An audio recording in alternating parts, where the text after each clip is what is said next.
अपने बारे में पूरा बताया, इतिहास कैसा है, ठीक है, मनुष्य में, जीव में, भगवान में पार्थक्य क्या है, भगवान क्यों आते हैं, भगवान कब आते हैं, भगवान का जन्म कर्म क्यों दिव्य है, और लोग इनको क्यों नहीं मानते हैं, ये यथा माम प्रपद्यन्ते कहते हैं।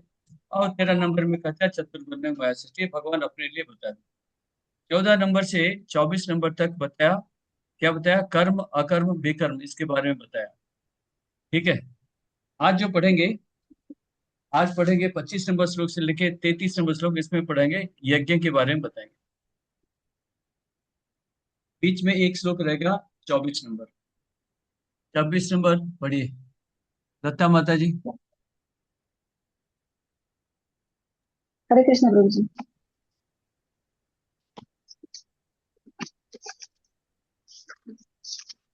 ये पिछले दफा का श्लोक है, खाली पढ़ते इसका, खाली अनुवाद पढ़ते हैं, इससे ज्यादा पढ़ने का जरूरत है। हाँ, पढ़िए 24।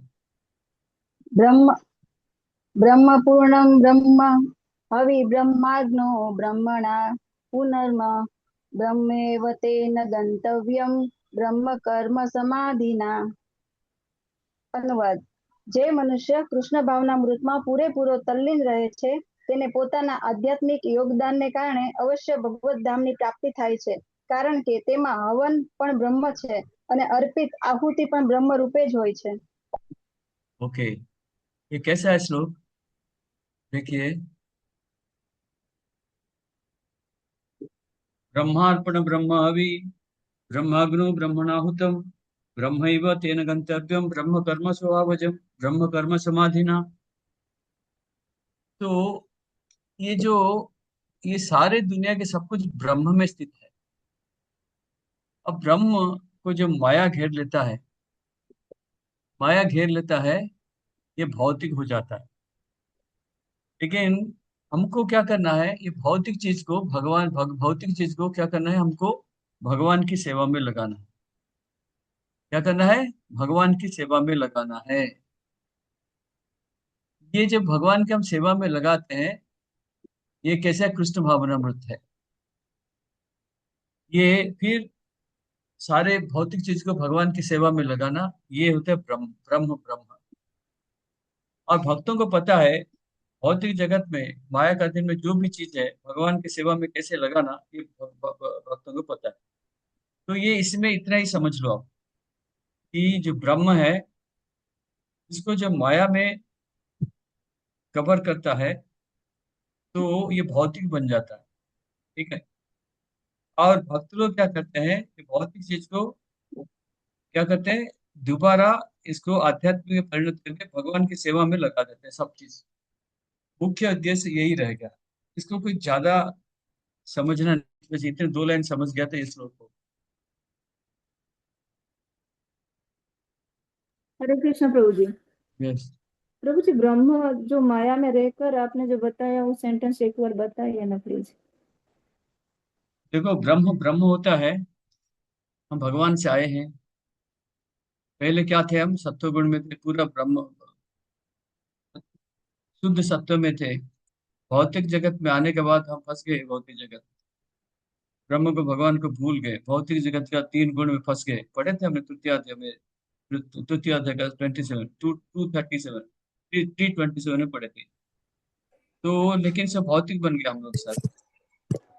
भगवान के संबंधित जो है वो आध्यात्मिक है, भगवान से जो जुड़े नहीं है वो भौतिक है। सिंपल सिंपल याद रखिए, भगवान से जो कार्य करेंगे, भगवान के लिए जो कार्य करेंगे, भगवान से जो जुड़ा हुआ है वो आध्यात्मिक। भगवान से छोड़ के बाकी जो भी कार्य करेंगे जिसमें भगवान का संपर्क नहीं, श्री कृष्ण का, इसको भौतिक कहा गया। हम आते हैं आध्यात्मिक होके, लेकिन भौतिक संसार में फंस जाते हैं, भौतिक बन गए, मेटीरियल बन गए। लेकिन फिर हम साधना करते हैं, कृष्ण भावना मत में धीरे धीरे धीरे आके फिर भगवान की तरफ चलने लगते हैं। ये इसका उद्देश्य यही। ये इसमें इतना ही आप समझ लो, ये श्लोक हो गया। ये थोड़ा सा पढ़ने में ब्रह्म ब्रह्म 5-6 बार कहा गया है, इसको ज्यादा नहीं पढ़ना बस। अभी हम पढ़ते हैं 25 नंबर श्लोक। हाँ, अद्वैत गौर से प्रभु। हमारे ग्रुप में एक भक्त आज जोड़े, ज्वाइन किया है, बलराम दास करके। पहले इन्होंने किया था 2-3 अध्याय मेरे पास साथ, ऑफलाइन क्लास करते थे, ये 2000, ये कोरोना से पहले। 16-17 में, कभी मेरे को याद नहीं। लेकिन कोरोना का बाद सब गड़बड़ हो गया, नहीं कर पाए, दोबारा वो ज्वाइन किया है। दोबारा हमारे साथ भक्ति शास्त्री करेंगे, हमारा ग्रुप में है बलरामपुर। ठीक है, बहुत पढ़े लिखे हैं, और राधा गोविंद महाराज की डिसाइपल है, श्लोक श्लोक बोलने से तो बहुत माहिर है। एनीवे, 25 नंबर बोलिए, अद्वैत गौर से प्रभु। हरे कृष्ण बाबू जी। देव देवमेवापरे यज्ञं देव नहीं, योगिनः दैव। दैव दैव एवां परे यज्ञं योगिनः पर्युपासते ब्रह्माज्ञ ब्रह्माज्ञनां परे यज्ञं यज्ञे यज्ञेनेव वपि जुह्यति। अनुवाद: કેટલાક યોગીજનો વિવિધ પ્રકારના યજ્ઞો દ્વારા દેવોને સારી રીતે પૂજે છે અને કેટલાક પરમ બ્રહ્મરૂપી અગ્નિમાં યજ્ઞ અર્પણ કરે છે। देखो, हमने चतुर्वर्ण्यं मया सृष्टा पढ़ा। 4 वर्ण जो है, सबका अलग अलग कर्म होता है, वो पढ़ लिया। ठीक है ना।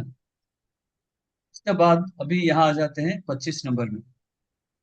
25 नंबर से लेके 33 नंबर भगवान यज्ञ के बारे में बताते हैं, वेदों में क्या लिखा है, और यज्ञ क्यों करना है, किस लिए करना है, और यज्ञ का अर्थ क्या है। यज्ञ का अर्थ हमने दूसरा अध्याय में पढ़ा था, तीसरा अध्याय का 9 नंबर में, यज्ञ भी विष्णु भगवान, यज्ञ मतलब भगवान विष्णु है। और हमको तीसरा अध्याय का आप देख लीजिए, 11, 12, 13 नंबर से श्लोक से लेकर 16 नंबर तक श्लोक पढ़ा था आपको। ये यज्ञ के बारे में दिया हुआ है, यज्ञ करेंगे तो वर्षा होगा। रहते ना, यज्ञ अर्थात कर्मण्यत्र लोकयम कर्म, तो सारे यज्ञ करेंगे। अभी फिर वो यज्ञ को, इसको थोड़ा जोड़ेंगे, अभी यज्ञ को भी जोड़ेंगे। ये क्या बोलते हैं, दैवमेवा परे यज्ञं योगिनः पर्युपासते ब्रह्माग्नो परे यज्ञं यज्ञेनो उपजुह्यति। योगी लोग क्या करते हैं, देवता पूजा करते हैं, क्या क्या अलग अलग जगह करके पूजा करते हैं। और कई कई लोग होता है क्या करते हैं, 2 किस्म का बताया। कई कई लोग क्या करते हैं ना, परम भगवान को भी सेवा करते हैं।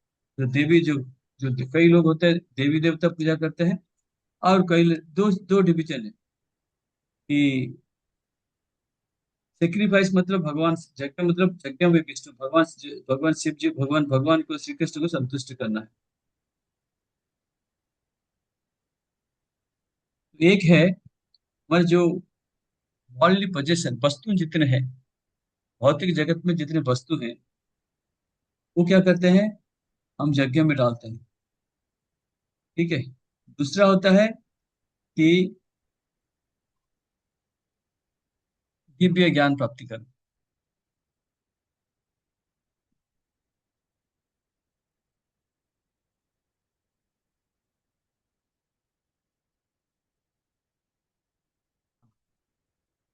बोलते हैं, यज्ञ का 2 किस्म का है। एक तो होता है भौतिक वस्तु जो है, दूसरा है अध्यास स्वाध्याय यज्ञ, जिसके द्वारा कि हम आध्यात्मिक ज्ञान प्राप्ति कर सकते हैं। 2 किस्म।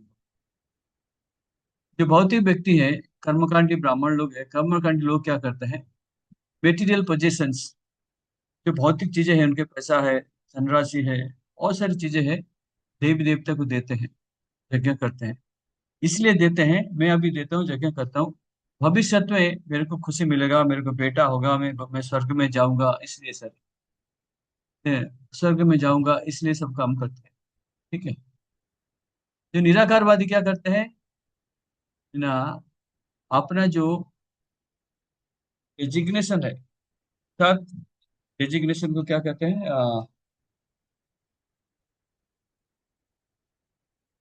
अपना पहचान, अपना पहचान, हाँ, इसको क्या पद कहते हैं, कहते हैं, पद। पदवी, पद कहते पदवी, हैं ना उनको। पदवी। हाँ, इसको क्या कहते हैं, निराकार में लीन करा देते हैं, निराकार में, निराकार में लीन हो जाते हैं।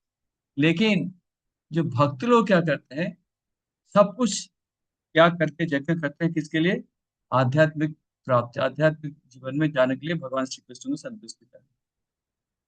तो देवी देव 2 किस्म का हो गया, देवी देवता निराकारवादी, और एक है भक्त। भक्त लोग जीवन में सब कुछ भगवान की सेवा में लगा देते हैं, पैसा है, घर है, पति पत्नी बच्चा, जो भी है भगवान की सेवा में लगाते हैं। लेकिन देवी देव जो भौतिकवादी क्या करते हैं, वस्तु को लगाते हैं, कर्म यज्ञ करते हैं, किस लिए ना, भविष्य में मेरे को स्वर्ग में जाना है, भविष्य में उच्च पाया मिलेगा, मेरा प्रमोशन हो जाएगा, मेरा बेटा आ जाएगा, मेरे बेटे की शादी हो जाएगा, बेटी का शादी हो जाएगा, धन संपत्ति आएगा, इनका उद्देश्य ये है। जो निराकारवादी ये भी यज्ञ इसलिए करते हैं कि अपना जो पहचान है इसको ब्रह्म में लीन करना चाहते हैं। ये दो किस्म का मैंने बताया। जो निराकारवादी भी भौतिक में ही आता है, निराकारवादी भी भौतिक में आता है। ठीक है।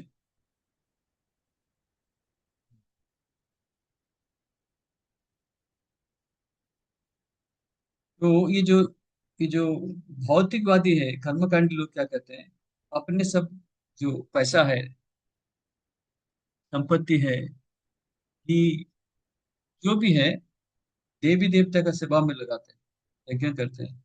इसलिए अब भविष्य में अभी यज्ञ करता हूँ, मेरे को पुत्र कामेष्टि यज्ञ, मेरे को पुत्र मिलेगा। यज्ञ करता हूँ, चंडी पाठ करते हैं, मेरे को ये मिलेगा। कोई बीमारी से दूर होना है, कोई चंडी पाठ करते हैं। कोई सूर्य पूजा करते हैं, रोग से कैसे दूर होने के लिए। ठीक है, ये सब करते हैं, भौतिक चीजें देते हैं, दान देते हैं, दक्षिण देके यज्ञ करते हैं। कई लोग करते हैं कि मैं भविष्य में किसी स्वर्ग में जाऊंगा, मेरा प्रमोशन हो जाए, मैं विदेश जाऊं, मेरे को 6 गाड़ियां मिल जाए, 5 बच्चे मिल जाए, इसी का सब भौतिक वस्तु भविष्य में जो इसी के लिए निराकारवादी इसमें लीन होना चाहते हैं। और कृष्ण भक्त है, अपना सारे सभी चीजें भगवान के श्री कृष्ण की सेवा में लगा देते हैं। इसमें लिखा है, लास्ट पे देखिए, आपका तात्पर्य देखिए, लास्ट में क्या लिखा है। लास्ट में लिखा है, कृष्ण भावनावृत्ति व्यक्ति जैसे अर्जुन श्री कृष्ण की संतुष्टि के लिए सब कुछ त्याग देता है, कर देता है। बोलते हैं सारे भौतिक वस्तु, अपने आप को भी श्री कृष्ण की सेवा में लगा देता है। ये बोलते हैं सबसे एक नंबर का जोगी है, प्रभुपाद ही फर्स्ट क्लास जोगी, लिखते हैं देखो। तो ये सिंपल चीजें है, दो चीजें बताया। जो देवी देवता पूजा करते हैं, निराकार देवी देवता को क्या चाहते हैं, भविष्य में अच्छा सुख सुविधा मिलेगा, अपने संपत्ति को उसमें लगाते हैं, अपना वस्तु को लगाते हैं। लेकिन जो कृष्ण भावनामृत में भावित है, वो अपना सारे वस्तु किसमें, कृष्ण की संतुष्टि के लिए लगा देते हैं। ये दो किस्म का यज्ञ है। सिंपल है, अभी यज्ञ बड़ा सरल सरल है। इसमें कोई प्रश्न है किसी का। जैसे कि महाराज भरत थे, उसने भी देवी देवता पूजा करते थे। देवी देवता कैसे पूजा करते थे, नहीं, भगवान के अंश करके पूजा करते थे, लेकिन हम नहीं कर सकते। जैसे नित्यानंद प्रभु जो है, इनके पिताजी का नाम क्या है,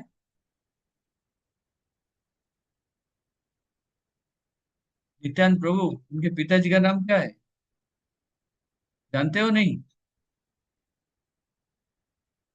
कौन बताएगा।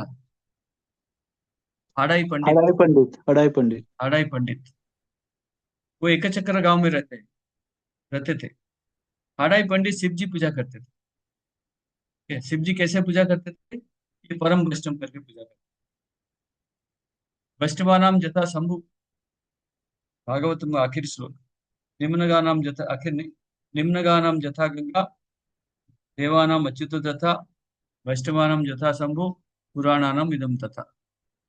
वैष्णवानाम जथा शंभु करके पूजा करते थे, वैष्णव करके पूजा करते थे। लेकिन हमारा बाती करके भी ठीक नहीं है, हम श्री कृष्ण को ही भगवान करके पूजा करते। ठीक है।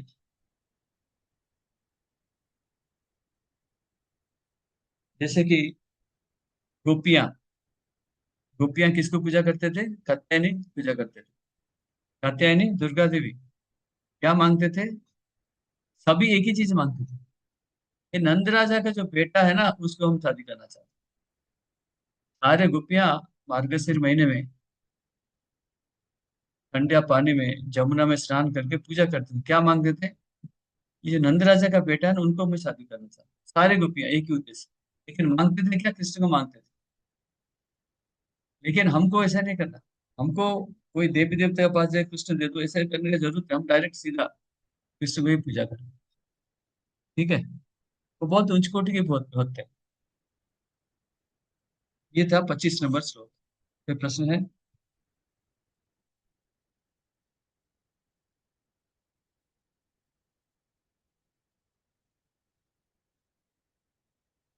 अगर नहीं है तो 26 नंबर पढ़िए। 26 नंबर बल कृपा वो पढ़ी। हरे कृष्ण प्रभु। यस।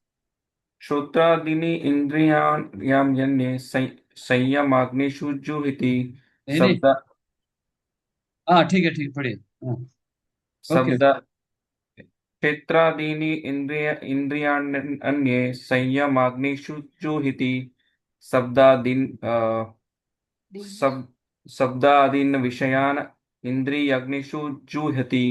અનુવાદ। આમાંના કેટલાક વિશુદ્ધ બ્રહ્મચારીઓ શ્રવણ પ્રક્રિયા તથા ઇન્દ્રિયોને મનોગ્રહ રૂપી અગ્નિમાં હોમી દે છે અને બીજા વ્રતધારી ગ્રહસ્થો ઇન્દ્રિય વિષયોને ઇન્દ્રિય રૂપી અગ્નિમાં હોમી દે છે। ये दो देखो, ये वर्णाश्रम पेपर आ गए। 11 नंबर श्लोक में पढ़ा ना कि आ, वर्णाश्रम बताया कि जन्म से नहीं होता है गुण और कर्म। चतुर्वर्ण मया सृष्टि गुण कर्म विभाग ऐसा। तो ये बताते हैं जो चतुर्वर्ण क्या होता है, आश्रम में कैसे होता है। वर्ण में होते हैं ब्राह्मण, क्षत्रिय, वैश्य, शूद्र। आश्रम में होते हैं ब्रह्मचारी, गृहस्थ, वानप्रस्थ और संन्यास। यहाँ वान, गृहस्थ और ब्रह्मचारी के बारे में बताते हैं। श्रोत्रादीन इंद्रियाण्य अन्य संयमाग्निषु जुह्यते शब्दादीन विषयान्य इंद्रियाग्निषु जुह्यते। श्रोत्र मतलब सुनना, क्या करना, सुनना है। तो पहले देखिए ब्रह्मचारी। ब्रह्मचारी किसको कहेंगे? ब्रह्मचारी किसको कहेंगे? जिसने शादी नहीं किया। ऐसा थोड़ी होता है। तो सारे लोग दुनिया में, कई लोग शादी नहीं करते, ब्रह्मचारी थोड़ी बन जाएंगे। हरे कृष्ण शादी प्रभु क्या जी। है, लेकिन 50 अवैध संपर्क करता होगा, कौन सा एक ब्रह्मचारी? पत्नी व्रत, एक पत्नी व्रत। एक पत्नी तो गृहस्थ हो गया।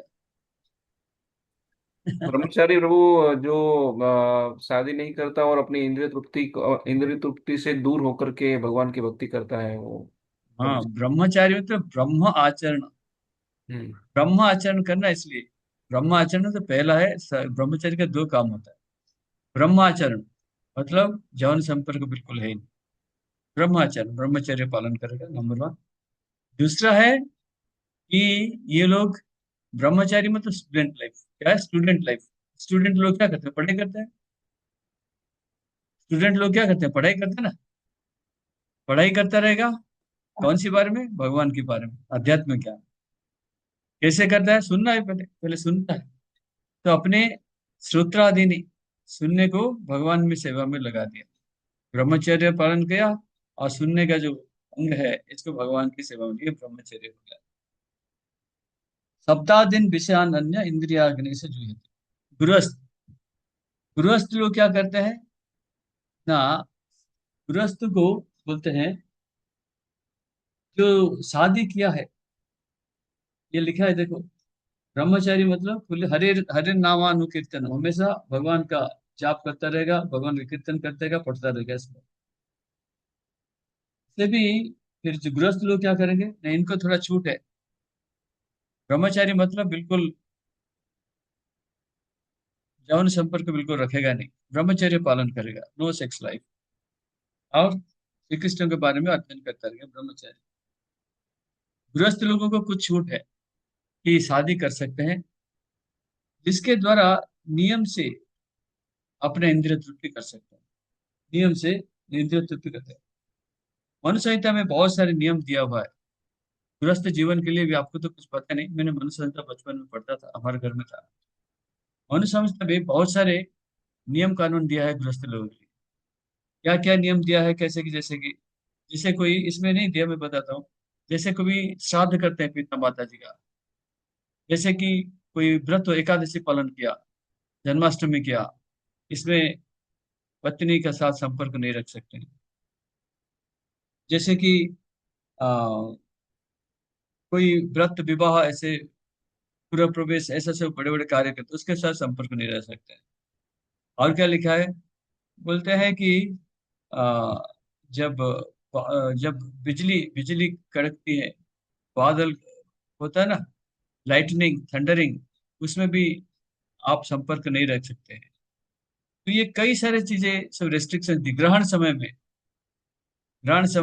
ये सब रेस्ट्रिक्शन दिया हुआ है। लेकिन आजकल लोगों को इसके बारे में कुछ पता भी नहीं है, कुछ भी पता नहीं। लेकिन लेकिन आगे पढ़ेंगे हम कि विवाह करने का मतलब एक ही उद्देश्य है, कृष्ण भावनामृत बच्चा पैदा करना। गृहस्थ लोग को क्या है, कृष्ण भावनामृत बच्चा पैदा करना है, बस एक ही उद्देश्य है, अवैध संपर्क नहीं करना। ये दो चीजें सबसे इंपॉर्टेंट, ये दो चीजें सबसे इंपॉर्टेंट है। ठीक है।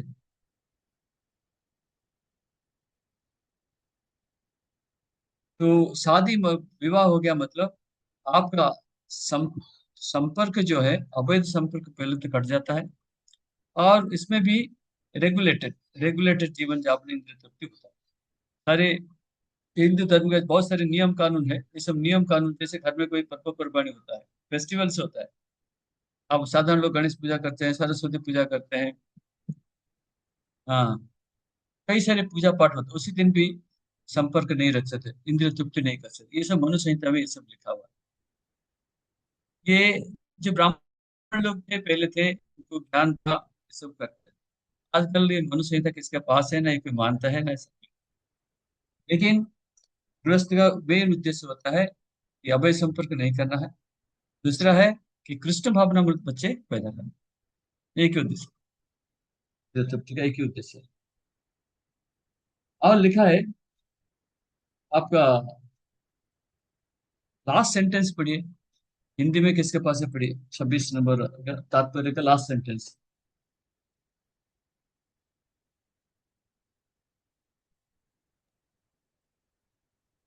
मिला नहीं मिला?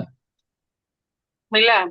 पढ़िए। हे प्रभु जी, यह संयमित अनासक्त यौन जीवन भी एक प्रकार का यज्ञ है, क्योंकि संयमित गृहस्थ उच्चतर दिव्य जीवन के लिए अपनी इंद्रिय तृप्ति की प्रवृत्ति की आहुति कर देता है। तो इंद्रिय तृप्ति की हमको क्या करना है, हमको जैसे कर्मकांड लोग चलते हैं, भविष्य में सुख चाहिए, हमको भी भविष्य में क्या चाहिए, कृष्ण भावना मत चाहिए। इसलिए वो लोग वस्तु को त्याग करते हैं, सेवा में लगा देते हैं देवी देवता का। हम लोग क्या करते हैं, ये जो इंद्रिय तृप्ति की वासना है, इनको त्याग देते हैं, किसके लिए, ना कृष्ण भक्ति में आगे जाने के लिए। कृष्ण भक्ति में आगे जाने के लिए हम इसको त्याग देते हैं, रेस्ट्रिक्टेड हो जाते हैं, सब कुछ तो त्यागते हैं, रेस्ट्रिक्टेड। ये था 26 नंबर श्लोक। दो ही चीजें इधर दिया। ये ये क्या है ना, वर्णाश्रम के लिए गृहस्थ, गृहस्थ के लिए वानप्रस्थ के लिए, सॉरी, गृहस्थ का ब्रह्मचारी। ब्रह्मचारी लोग क्या करेंगे ना, अध्ययन करेंगे, आध्यात्मिक पठन करेंगे, ब्रह्मचर्य पालन करेंगे। स्टूडेंट लाइफ मतलब यही होता है, पहले भी गुरुकुल में जाते थे, ऐसे ही होता है, ब्रह्मचर्य पालन और आध्यात्मिक, इसके श्रोत्राधीन, कान से सुनते थे। गृहस्थ को क्या करना है ना, इनको इंद्रिय तृप्ति का छूट है, लेकिन रेस्ट्रिक्टेड, लिमिटेड, लिमिटेड। कैसे, मैंने सर बहुत सारे नियम कानून बताया, लेकिन हमारा एक ही उद्देश्य होता है कि अवैध संपर्क नहीं करना, और कृष्ण भावना मत बच्चा पैदा करने के लिए इंद्रिय तृप्ति करनी, बस। और इंद्रिय तृप्ति भाषा को छोड़ना इसलिए कि भविष्य में जैसे भौतिकवादी लोग, इनको चाहिए स्वर्ग में जाना, बच्चा चाहिए, विदेश जाना है, गाड़ी खरीदनी, इसके लिए यज्ञ करते हैं, सब सुनते रहते हैं। हमको क्या चाहिए, हम भविष्य में कैसे भगवत धाम जाएंगे, इसीलिए इसको हम क्या करते हैं। क्लियर हुआ अभी? सिंपल सिंपल दो चीज। अभी किसका प्रश्न है तो पूछिए।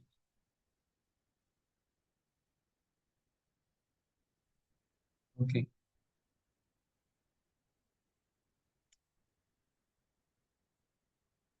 27 नंबर पढ़ी, स्मृति गौरंगी माता जी। हरे कृष्ण प्रभु। सर्वाणि इंद्रिय कर्माणि प्राण कर्माणि चापरे आत्मसंयम योगाग्नो जुहति ज्ञान दीपिते। अनुवाद: મન તથા ઇન્દ્રિયોના નિગ્રહ દ્વારા આત્મ સાક્ષાત્કાર પ્રાપ્ત કરવામાં रुचि धरावता बीजा लोको बधी इंद्रियो तथा प्राणवायुना कार्योने संयमित एवा मनरूपी अग्निमां आहुति तरीके अर्पण करे छे।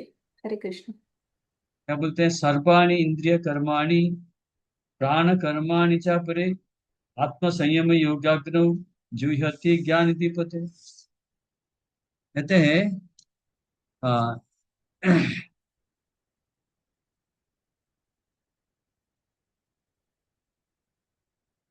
कहते हैं जो आत्म साक्षात करना चाहता है, अर्थात भक्ति में जो आगे जाना चाहता है, इनको क्या करना चाहिए? मन को इंद्रियों को काबू में करना चाहिए।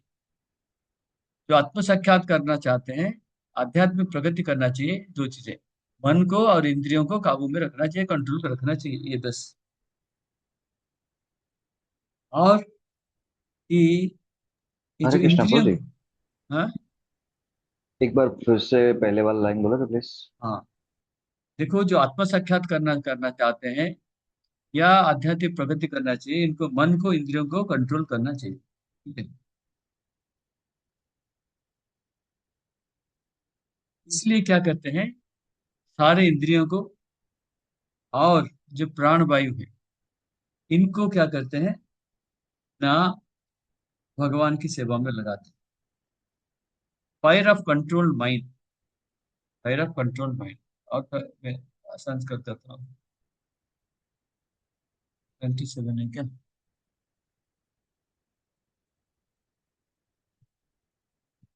हाँ, तो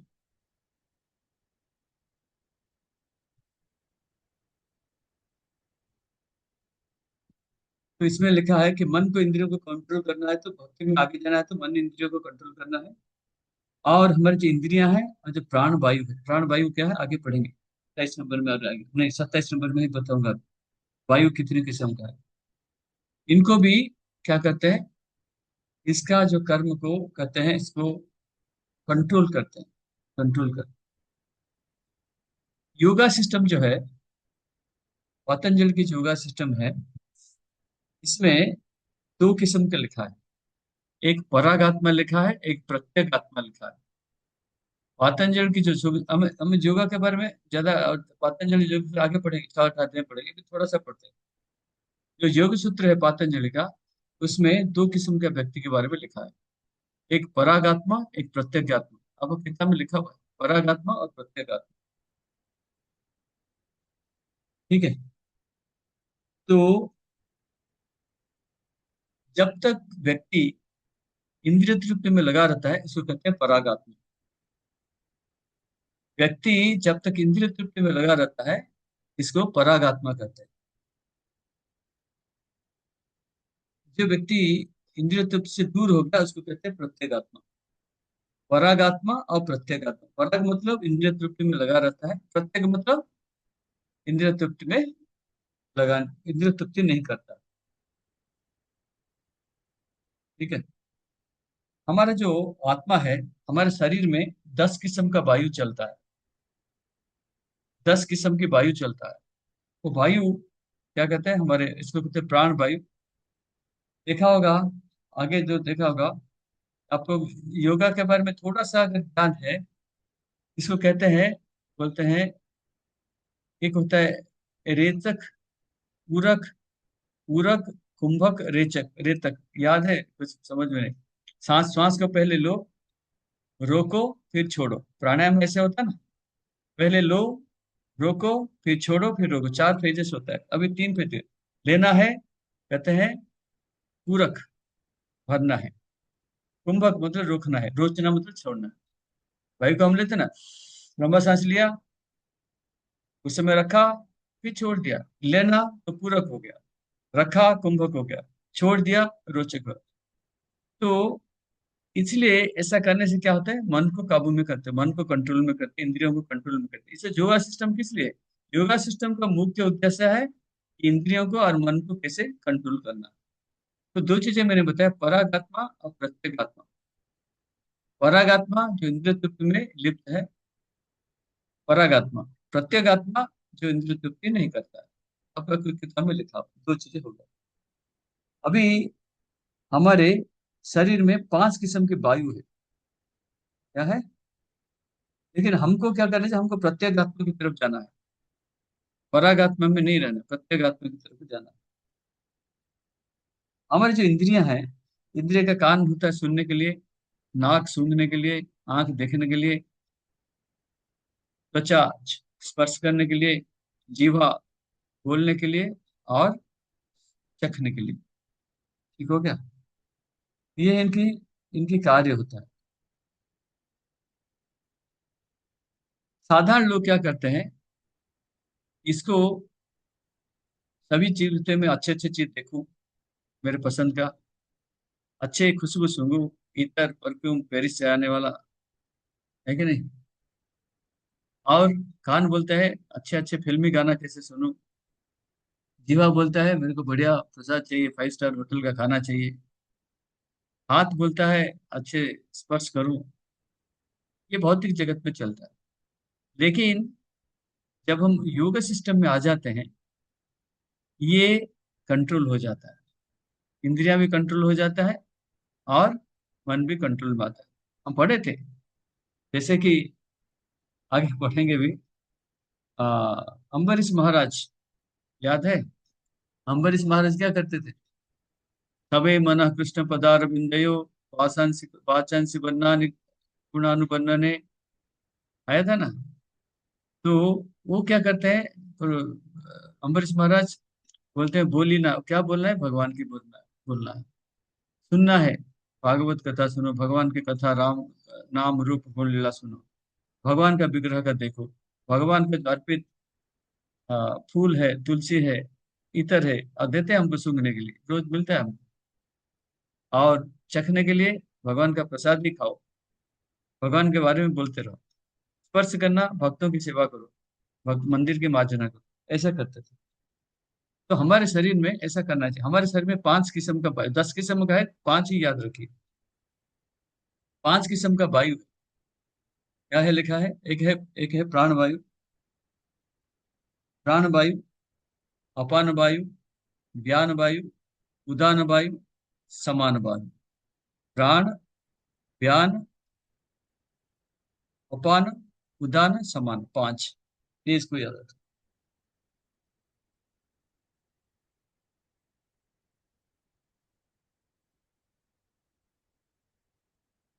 हमारे एक भक्त का ही नजर नहीं आ रहा है, मैं देख रहा हूँ।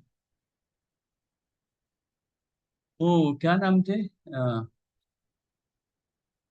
परमार, रेखा परमार,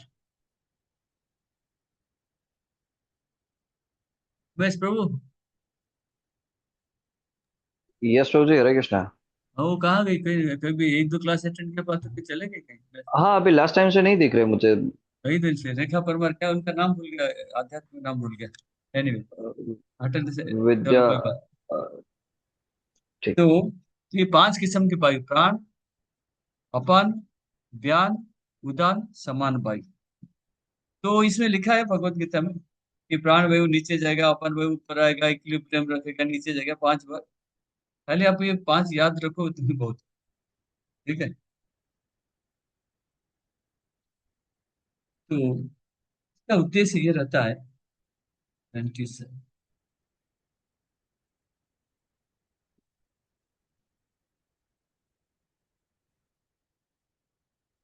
हाँ, इसमें ये जो 5-10 वायु बताया था मैंने, 5 मेजर है, बड़े 5, ये मुख्य 5 है, गौण 5 है। गौण 5 को याद नहीं रखना, ये मुख्य 5 को याद रखो, प्राण, व्यान, अपान, उदान, समान, परागात्मा, प्रत्यगात्मा। ये सब शॉर्ट नोट्स आता है परीक्षा में। परागात्मा मतलब जो इंद्रिय तृप्ति में लगा रहता है, प्रत्यगात्मा मतलब जो इंद्रिय तृप्ति नहीं करता। इस श्लोक में इतना रखना।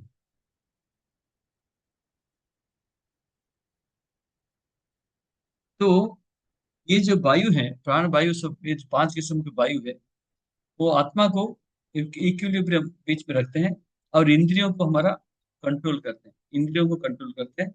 इंद्रिय कंट्रोल होगा, बाद में मन भी कंट्रोल हो जाता है। मुख्य उद्देश्य योगा का होता है मन इंद्रियों को कैसे कंट्रोल करें।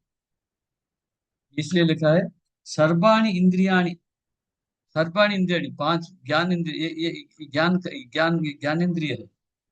कर्माणि, प्राण कर्माणि चापरे, आत्म संयम योगा करो, आत्म संयम करना है। जुह्यति ज्ञान दीपति। तो ये 5 वायु कंट्रोल करके क्या करेंगे, इंद्रियों को कंट्रोल करेंगे, मन को कंट्रोल करेंगे। ये 28 नंबर दिया। 27 नंबर कोई प्रश्न है? ज्यादा नहीं, खाली इतने टर्मिनोलॉजी इसमें याद करो। द्रव्य यज्ञ, सॉरी, परागात्मा, प्रत्यागात्मा और ये 5 वायु। इस श्लोक में इतना याद कर लिया तो बहुत।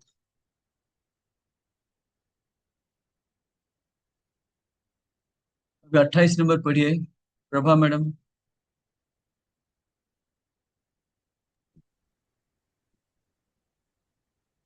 द्रव्य यज्ञास्तपो यज्ञा योग यज्ञास्तथा परे स्वाध्याय ज्ञानस्याच यतयः संशितव्यताः।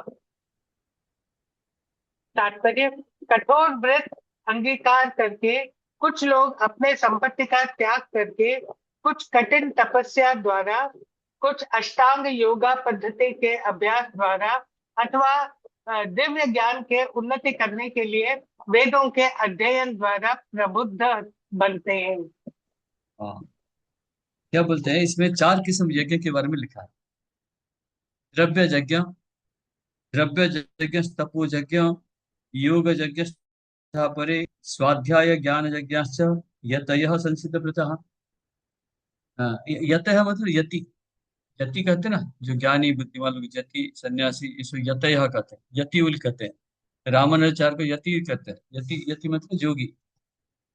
तो 4 किस्म का यज्ञ के बारे में, द्रव्य ज्ञान नंबर 1, नंबर 2 तपो यज्ञ, नंबर 3 योग यज्ञ, चतुर्थ होता है स्वाध्याय ज्ञान यज्ञ। अध्ययन करना ज्ञान के लिए, एक ही शब्द है, स्वाध्याय ज्ञान यज्ञ एक ही। स्वाध्याय मतलब अध्ययन करना, किसके लिए, ज्ञान प्राप्ति के लिए। 4 किस्म के यज्ञ होंगे। पहला होता है द्रव्य यज्ञ, दूसरा होता है तपो यज्ञ, तीसरा होता है योग यज्ञ, चौथा होता है स्वाध्याय ज्ञान यज्ञ। एक एक यज्ञ पढ़ते हैं। तो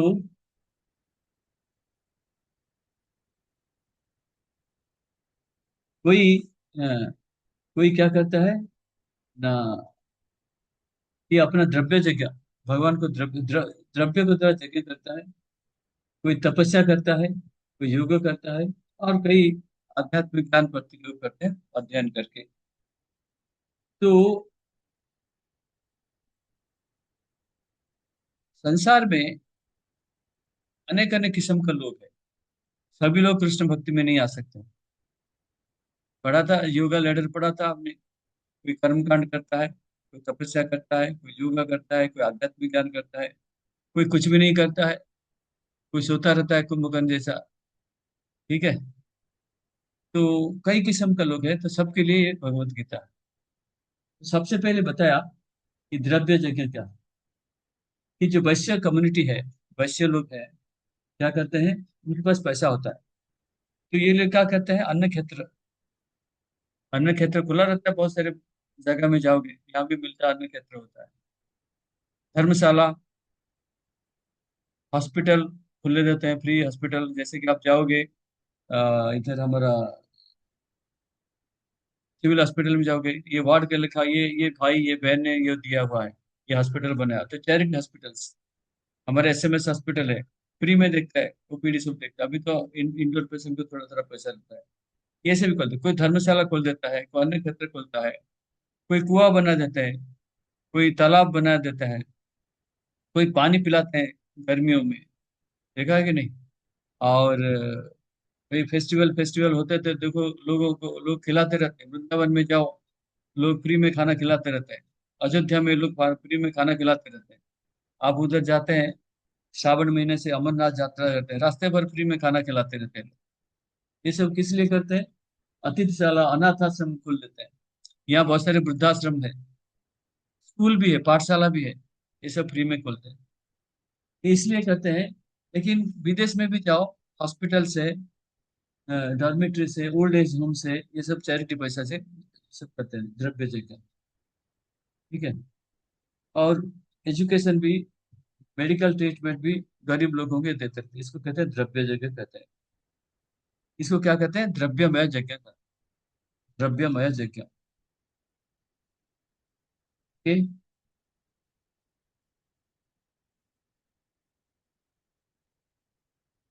ये हो गया द्रव्य यज्ञ। ठीक है। इसके बाद आता है जोग यज्ञ, फिर तपो यज्ञ। तो जैसे द्रव्य यज्ञ करते हैं, कहते हैं कि देने से मेरे पितृपुरुष खुश हो जाएंगे, भविष्य में मैं अच्छे घर में पैदा होऊंगा या स्वर्ग में जाऊंगा, चाहे जो भी हो, चैरिटी काम करते हैं। इसके बाद तपस्या, तपो यज्ञ, तपस्या करते हैं। कहते हैं तपस्या करते हैं। आपने सुना है चंद्रायण व्रत सुना है?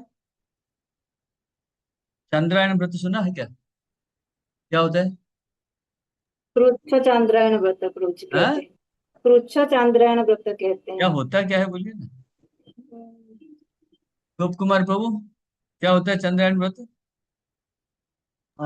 हरे कृष्णा प्रभु, उसमें ऐसा होता है कि 15 दिन जैसे चंद्र बढ़ता है वैसे एक एक निवाला बढ़ता है। एक एक निवाला, जैसे पहले से पूर्णिमा तक, फिर हाँ पूर्णिमा से वापस अमावस तक वो एक एक निवाला कम कम होता जाता है। मतलब एक ही कोड़िया, एक ही निवाला लेना है। फिर जैसे देखो एकम कैसा है होता है, तो मैं एक चीज बता दूं, बिल्कुल बढ़िया बता। अगर हरे कृष्ण जी, सादर प्रणाम। हाँ चंद्र चंद्र जो डेली धीरे धीरे कम होता है ना, वही हिसाब से प्रसाद ग्रहण करके व्रत का पालन करते हैं। हाँ, नहीं कैसे आया ना, मतलब क्या वृद्धि होता है कि अमावस्या में, अमावस्या में क्या, पूर्णिमा अमावस्या में धीरे धीरे प्रतिपद से लेकर अमावस्या तो अंधेरा हो जाता है।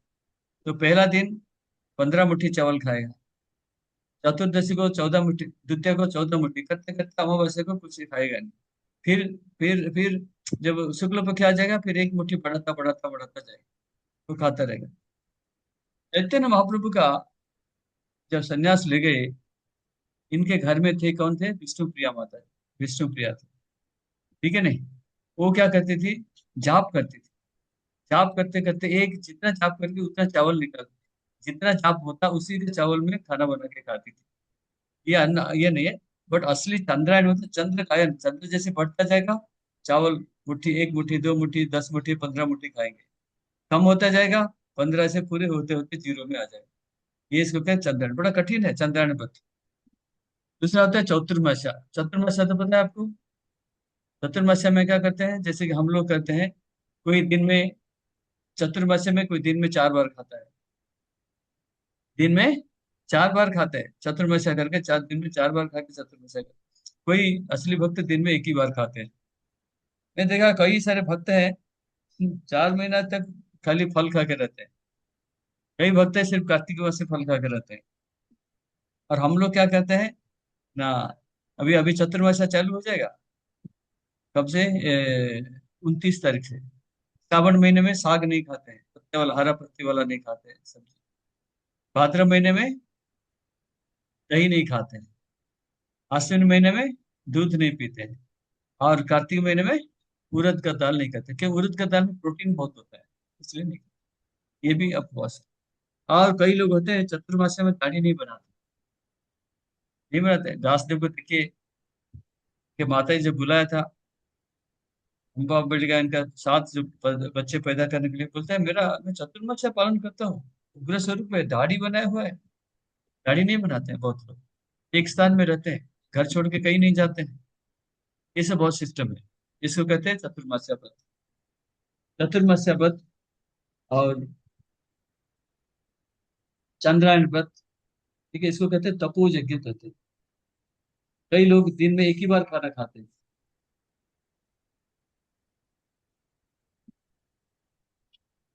ठीक है। और कई लोग क्या करते हैं, हाँ, ये हो गया तपोमय यज्ञ। तपोमय यज्ञ, तपस्या करते रहते हैं, तपस्या करते रहते हैं, इसको तपोमय यज्ञ कहते हैं। तीसरा आता है योग यज्ञ। योग यज्ञ क्या होता है ना, अष्टांग योग करते हैं, हठ योग करते हैं, इसको से कहते हैं योग यज्ञ करते हैं। सिद्धि प्राप्ति करने के लिए यज्ञ करते हैं। सिद्धि प्राप्ति, सिद्धि क्या होता है? अणिमा लघिमा होता है ना, हनुमान के पास था ये सारे सिद्धि। सिद्धि प्राप्ति करने के लिए भी योग करते हैं। तो ये जो तीन है, पहले बताया द्रव्य यज्ञ, द्रव्यमय यज्ञ, तपो यज्ञ, योग यज्ञ। लेकिन इसमें से चौथा जो यज्ञ है, स्वाध्याय ज्ञान यज्ञ, ये हमारे लिए इंपॉर्टेंट। स्वाध्याय ज्ञान यज्ञ, स्वाध्याय ज्ञान में क्या करना चाहिए? ना स्वाध्याय यज्ञ मतलब ये भी जगह है, हमको पढ़ाई करना चाहिए इसके बारे में, ना भगवान के ज्ञान के बारे में। ये दिव्य ज्ञान है ना। अच्छा, तो ये अध्याय का ज्ञान क्या है? दिव्य ज्ञान। ये ज्ञान प्राप्ति करना है। कौन सा ज्ञान? दिव्य ज्ञान। ये पढ़ना है स्वाध्याय यज्ञ। सेक्रिफिशियल स्टडीज।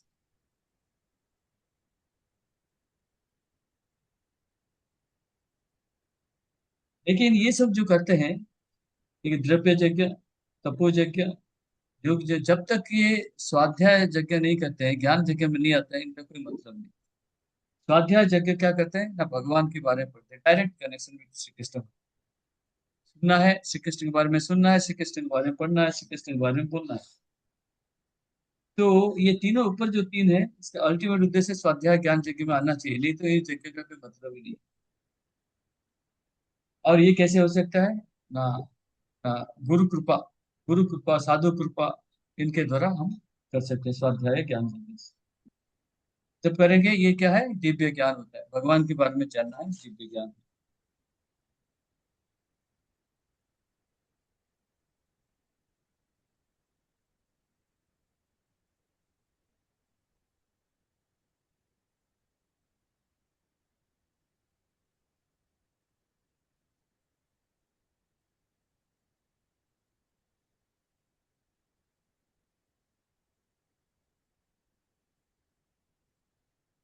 तो विष्णु भावनामृत जो है ऊपर, जो तपोयज्ञ, तपोयज्ञ, द्रव्य यज्ञ, योग यज्ञ से प्राप्ति नहीं हो सकता।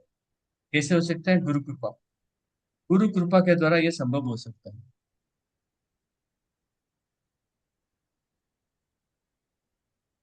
ये गुरु कृपा, साधु कृपा, भक्तों की कृपा से ये मिल सकता है। ठीक है। ये था 28 नंबर श्लोक, जिसमें कि 4 किस्म की यज्ञ के बारे में बताया। द्रव्य यज्ञ, योग यज्ञ, तपो यज्ञ, स्वाध्याय, ज्ञान यज्ञ। ज्ञान सबसे चौथा वाला जो सबसे हमारे लिए इंपॉर्टेंट है, क्योंकि ये भगवान के साथ डायरेक्ट संपर्क रखता है। ये था 28 नंबर श्लोक। कोई प्रश्न है?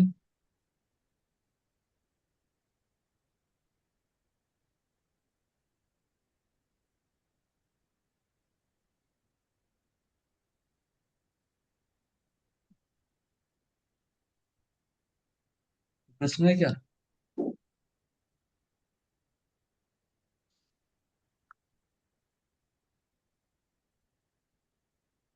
ओके। 29 नंबर, कनकलता माता जी। मुझे कुछ कहा? हरे कृष्ण प्रभु जी। यस।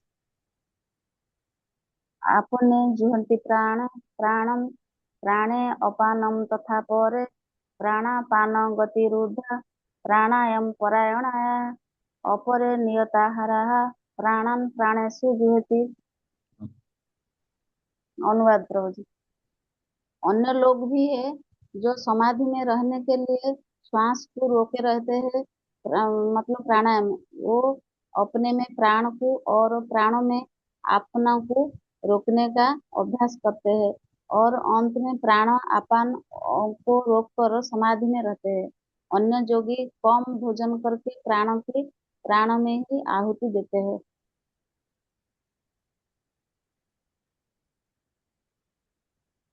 अपाने जुहते प्राणम प्राणापानं तथा परे प्राणापान गति कृत्वा प्राणायाम परायणः अपरे नियताहारः प्राणान् प्राणेषु जुहति। तो 5 वायु के बारे में बताया था मैंने। प्राण, व्यान, अपान, उदान, समान। ये इसमें लिखा है, कौन सा वायु का क्या काम लिखा है इसमें। देखो वो लिखते हैं, प्राणायाम का अर्थ क्या समझते हैं? प्राण मतलब वायु। बोलते हैं प्राण चला गया, प्राण चला गया मतलब वायु चला गया, वायु हो ही नहीं, निश्वास प्रश्वास नहीं ले रहा। प्राण मतलब वायु। कौन सा? ये जो प्राण वायु कहते हैं। इसको आयाम, आयाम मतलब कंट्रोल करना। प्राणायाम मतलब हमारे जो वायु चलता है इसको नियंत्रण करना है। प्राणायाम, प्राण मतलब वायु, इसको आयाम मतलब कंट्रोल करना। प्राणायाम मतलब इसका अर्थ होता है ऐसा, प्राणायाम। इसमें देखिए, ये सबसे पहले लिखा है अपान वायु नीचे तरफ जाता है, प्राणवायु ऊपर की तरफ आता है।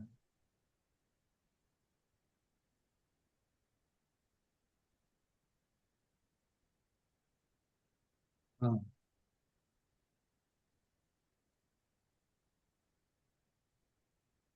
कुंभक जो कुंभक में बताया ना आपको, कुंभक कुंभक बताया ना मैंने आपको। कुंभक, रेचक, पूरक, तीन बताया था ना। पूरक मतलब पूर्ण करना है, कुंभक मतलब अंदर रखना है, रेचक मतलब छोड़ना। ये सब योगिक प्रोसेस है। याद रख सकते हो, रखिए इसको। ठीक है। देखिए, कृष्ण भावनामत व्यक्ति है, प्राणायाम का एक ही उद्देश्य है कि मन को, इंद्रियों को कैसे कंट्रोल में रखना।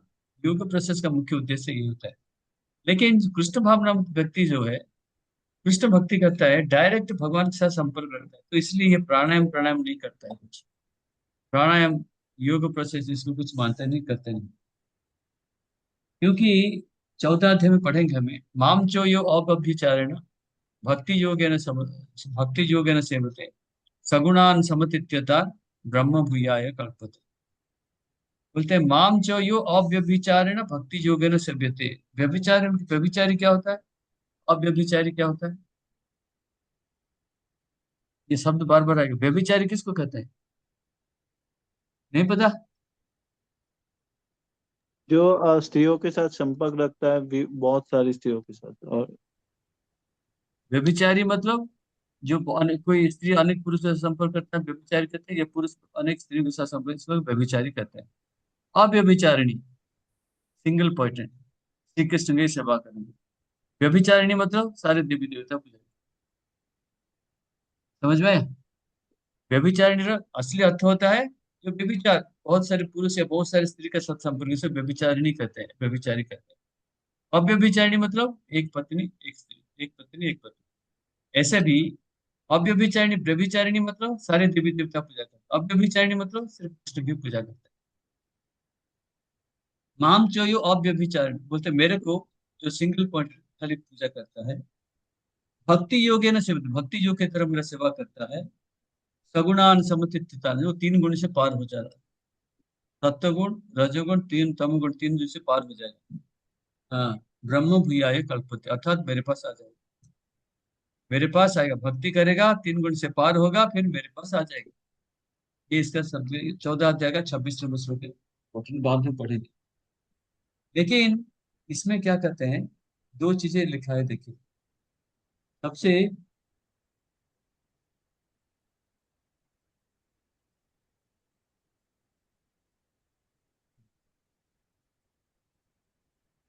एक शब्द दिया है, तो देखिए, जो श्लोक का तीसरा, अपरे नियत आहार, अपरे नियताहार प्राण प्राणे से, नियताहार लिखा है ना तीसरा लाइन में, श्लोक का तीसरा लाइन देख लिए। अपरे नियताहार, नियताहार, अपरे मतलब अदरवाइज, नियत आहार, आहार मतलब भोजन, भोजन, नियत मतलब नियम, रेगुलेटेड। क्या करना है, रेगुलेटेड। नियताहार नियम से, नियम से मतलब रेगुलेटेड, अनियम से नहीं। तो भोजन जो करेगा कैसे, खाली कृष्ण प्रसाद ही खाएगा। नियताहार का मतलब ये होता है। ठीक है।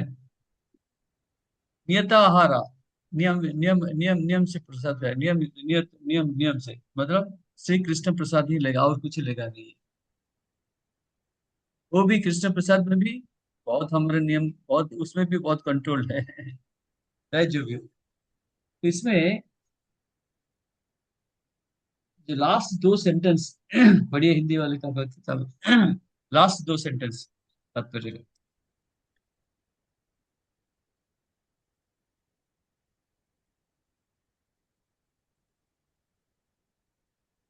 कृष्ण प्रसादम को ही खाते रहते से स्वतः कम खाने की आदत पड़ जाती है।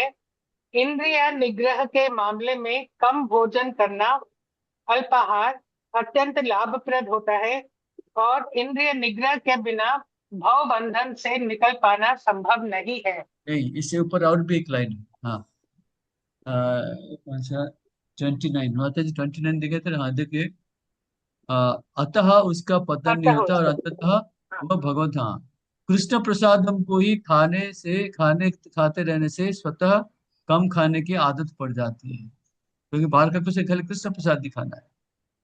इंद्रिय निग्रह के मामले में कम भोजन करना अत्यंत लाभप्रद होता है। इंद्रिय इंद्रिय निग्रह मतलब इंद्रियों को काबू में करना है। प्रभुपाद बोलते हैं कैसे प्रसाद खाना है।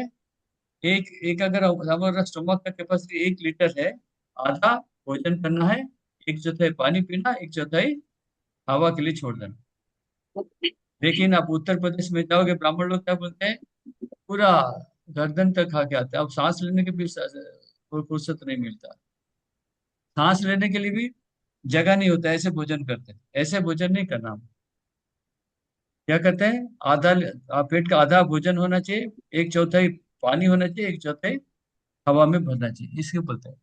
इंद्रिय निग्रह के मामले में अगर इंद्रियों को कंट्रोल करना है, कम भोजन करना, अल्पाहार अत्यंत लाभप्रद होता है। ठीक है, खाली इंद्रियों को कंट्रोल नहीं करना, बीमारी भी कम होता है। जो कम खाते हैं वो बीमारी कम होता है, ज्यादा खाएंगे ज्यादा बीमार पड़ते हैं। और इंद्रिय निग्रह के बिना भावबंधन से निकल पाना संभव नहीं। जब तक इंद्रिय तृप्ति, इंद्रियों को कंट्रोल में नहीं रखते हैं, ये भक्ति में आगे नहीं जा सकते, भक्ति में आगे नहीं जा सकते हैं। और ये भगवत भगवत भावबंधन से दूर होकर जाना मुश्किल है। तो ये श्लोक में दो चीजें बताया हमको कि प्राणायाम का उद्देश्य क्या है। प्राणायाम, प्राण मतलब वायु, उसको कैसे कंट्रोल करते हैं। ठीक है, प्राण वायु, अपान वायु, उदान समान वायु, उसको इसको कैसे कंट्रोल करना लिखा है। लेकिन हमको भक्त लोग क्या करते हैं, बोलते भक्त लोग इसमें नहीं पढ़ते, सीधा श्री कृष्ण के साथ संपर्क करके भक्ति करते हैं, जिसको 3 गुण से पार करके ले जाते हैं। और दो चीजें बताया, योगी मुनि ऋषि साधु संत, और जो देखोगे सन्यासी लोग, उनका खाना बड़ा लिमिटेड होता है। ये रात को कभी नहीं खाते हैं, रात को खाते हैं तो पूरा फल फूल खाते हैं, थोड़ा सा कोई सूप पीता है, कोई थोड़ा खिचड़ी खिचड़ी खाता है। जैन लोग भी लिमिटेड खाना होता है। और क्या होता है ना, इंद्रिय, खाना कम करोगे, इंद्रिय भोगने का जो इच्छा भी कम हो जाता है। तो इंद्रियों को कंट्रोल करना, भोजन कम करना, इसमें ये दोनों चीज का अपनी इंपॉर्टेंस दिया है। लेकिन कृष्ण भक्ति, कृष्ण कृष्ण कृष्ण प्रसाद ही खाना है बस। कृष्ण प्रसाद खाने से अपने आप भोजन हमारा कम हो जाएगा। क्योंकि कहाँ जाते हैं, भूख लगने से भी खाना नहीं खा सकते, क्योंकि नहीं मिलता कुछ। एकादशी का दिन लिमिटेड खाना होता है वो भी। और उपवास में कितने उपवास करते हैं हम। तो लिमिट, क्या बोलते हैं, नियत आहार और इंद्रियों को कंट्रोल करना। इंद्रिय कंट्रोल करेंगे तो भक्ति से आगे जा सकते हैं। ये था 29 नंबर श्लोक।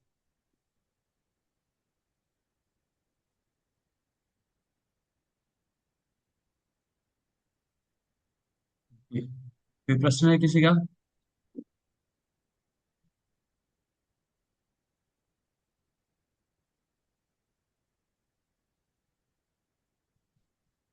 नहीं, 30 नंबर पढ़ते हैं। अर्पिता मई माता जी।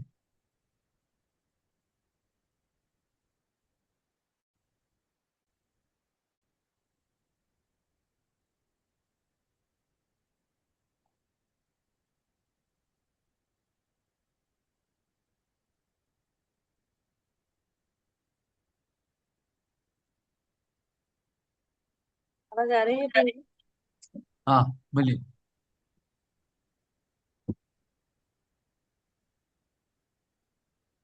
नायं लोक हस्तस्य यज्ञकुतोऽन्य पुरुषोत्तमः। हे कुरुश्रेष्ठ, जब यज्ञ नहीं के नहीं बिना नहीं मनुष्य माता जी, 30 नंबर पढ़िए ना। तीस आप न एक, आप 31 में चले गए सर। 30 30 पढ़िए। हाँ। सर्वे सर्वेऽप्ये यज्ञविदो यज्ञक्षपितकल्मषा यज्ञशिष्टामृतभुजो यान्ति ब्रह्म सनातनम्। ये सभी यज्ञ करने वाले यज्ञों का अर्थ जानने के कारण पाप कर्मों से मुक्त हो जाते हैं और यज्ञों के फल रूपी अमृत को चखकर परम दिव्य आकाश की ओर बढ़ते जाते हैं। क्या बोलते हैं? सर्वे पीते यज्ञ विदो यज्ञ क्षपितकर्मसाः यज्ञ सिस्टम ऋतुभुजो यान्ति ब्रह्म सनातनम। बोलते ये जो यज्ञ करते हैं, यज्ञ करने से क्या होता है? इनके पाप नष्ट हो जाते हैं। यज्ञ क्षपित कलमसा, यज्ञ करके इनका पाप सारे नष्ट हो जाता है। यज्ञ शिष्टा मृतभुज, यज्ञ शिष्ट क्या होता है? यज्ञ शिष्टा सिनसंतो तीन जगत तीसरा, भगवान का उच्छिष्ट प्रसाद खाते हैं। यान्ति ब्रह्म सनातनम, पहले तो लाइन में बोलते हैं पाप नष्ट हो गया, दूसरे में बोलते हैं यज्ञ शिष्टा मृतभुज, यज्ञ भगवान की उच्छिष्ट प्रसाद खाओगे तो भगवत धाम चले जाओगे।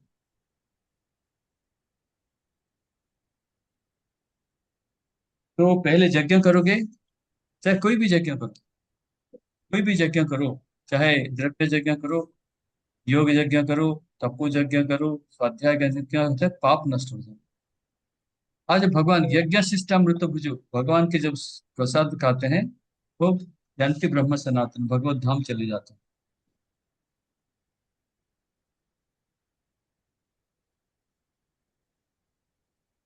तो जितना यज्ञ है मुख्य उद्देश्य होता है, क्या होता है? इंद्रियों को कैसे कंट्रोल करना।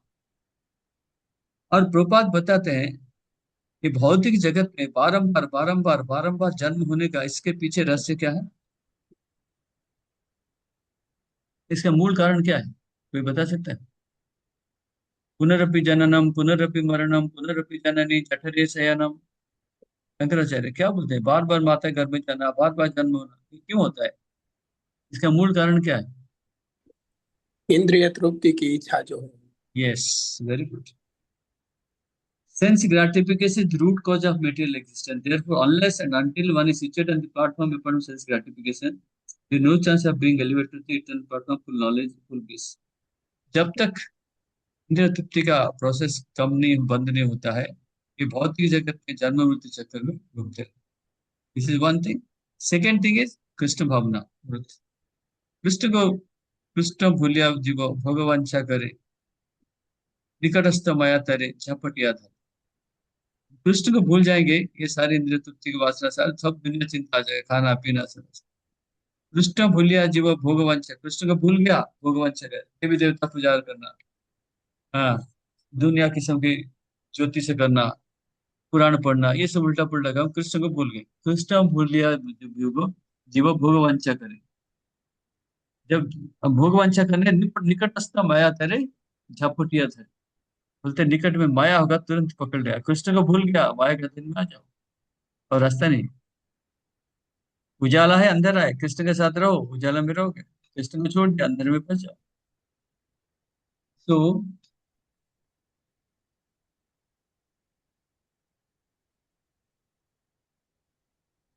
जितने सारे यज्ञ करेंगे, इसका मुख्य उद्देश्य क्या होता है?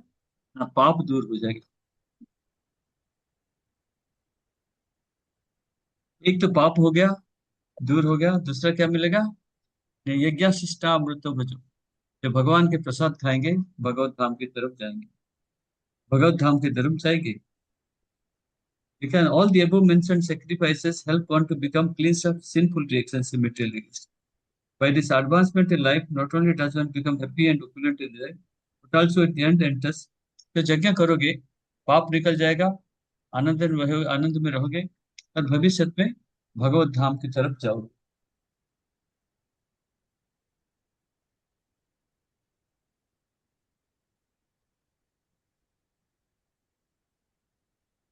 तो दो चीजें यहाँ बताए, एक इंद्रिय तृप्ति को कंट्रोल करना है, पाप नष्ट हो जाएगा। पाप नष्ट हो गया, यज्ञ करोगे, इंद्रिय तृप्ति को कंट्रोल करोगे, बस भगवत धाम का रास्ता खुल गया आपको।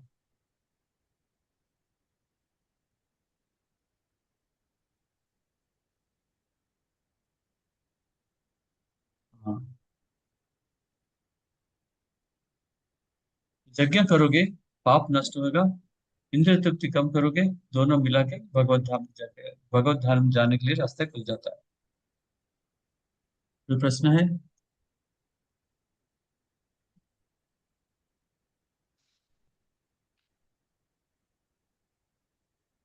31 नंबर, अतुल विष्णु प्रभु। हरे कृष्ण प्रभु। नायं लोकोऽस्ति यज्ञस्य कृतोऽन्यः पुरुषोत्तम। હે કુરુશ્રેષ્ઠ, યજ્ઞ વિના મનુષ્ય આ લોકમાં કે આ જીવનમાં કદાપી સુખપૂર્વક રહી શકતો નથી, તો પછી બીજા જન્મમાં કેવી રીતે રહી શકે?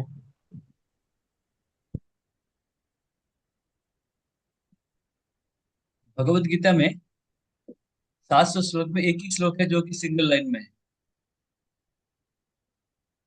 समझ में आया? भगवत गीता में 700 श्लोक है ना, चौथा अध्याय का 31 नंबर श्लोक एक ही है जो सिंगल लाइन में है, एक ही लाइन में। पर लेकिन ये इंपॉर्टेंट है, क्या बोलते हैं?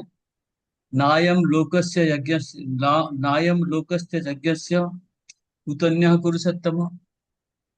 बोलते हैं नायम लोकस्य यज्ञस्य, तो यज्ञ नहीं करोगे इस भौतिक जगत में आपको कष्ट होगा, सुख शांति से नहीं रह सकते। और इस जगत में यज्ञ के बिना सुख शांति से नहीं रह सकते हो, अब भविष्य में कैसे सुख शांति में रहोगे दूसरे लोक में जाके? तो इसलिए क्या कहते हैं, यज्ञ करना ही करना। इसको तीसरा अध्याय का 9 नंबर श्लोक के साथ जोड़िए। तीसरा अध्याय का 9 नंबर श्लोक के साथ जोड़िए। क्या बोलते हैं? तीसरा अध्याय का 9 नंबर श्लोक कौन है, क्या कौन बताएगा? जी,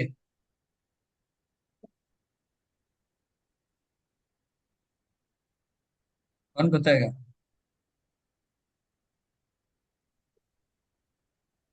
यज्ञार्थ कर्मणान्यत्र लोकोऽयं कर्म बन्धनः तदर्थ कर्म कौन्तेय मुक्त संग सदाचर। हाँ, क्या कहते हैं? यज्ञार्थात कर्म अन्यत्र लोकोऽयं कर्म बंधन। बोले यज्ञ भगवान विष्णु के लिए कर्म करो, अन्यथा आप जो कर्म करके कर रहे हो बंधन का कारण है। तदर्थम कर्म कौन्तेय, यज्ञ जगत कर्म, तदर्थम कर्म कौन्तेय मुक्त संग समाचार। ये भी कहते हैं नायम लोकस्य यज्ञस्य, अगर यज्ञ नहीं करोगे इस भौतिक जगत में आप सुख शांति से रह नहीं सकते। ये बंधन का कारण, यज्ञ नहीं करोगे बंधन का कारण। अब भविष्य में बाकी लोग में क्या होने वाला, बाकी प्लानिट में इसके जाने के बाद क्या होने वाला। लेकिन ये भौतिक जगत में हम बार बार आते हैं, इसके कारण क्या है? एक तो बताया इंद्रिय तृप्ति, इसके पीछे रहस्य क्या है ना, अज्ञान, कि आपको पता नहीं है, इग्नोरेंस। इंद्रिय तृप्ति हम इसलिए करते हैं कि हमको ज्ञान नहीं है कि देह तृप्ति करेंगे तो माता के गर्भ में जाना पड़ेगा, बार बार जाना पड़ेगा। ये अज्ञान है, अज्ञान।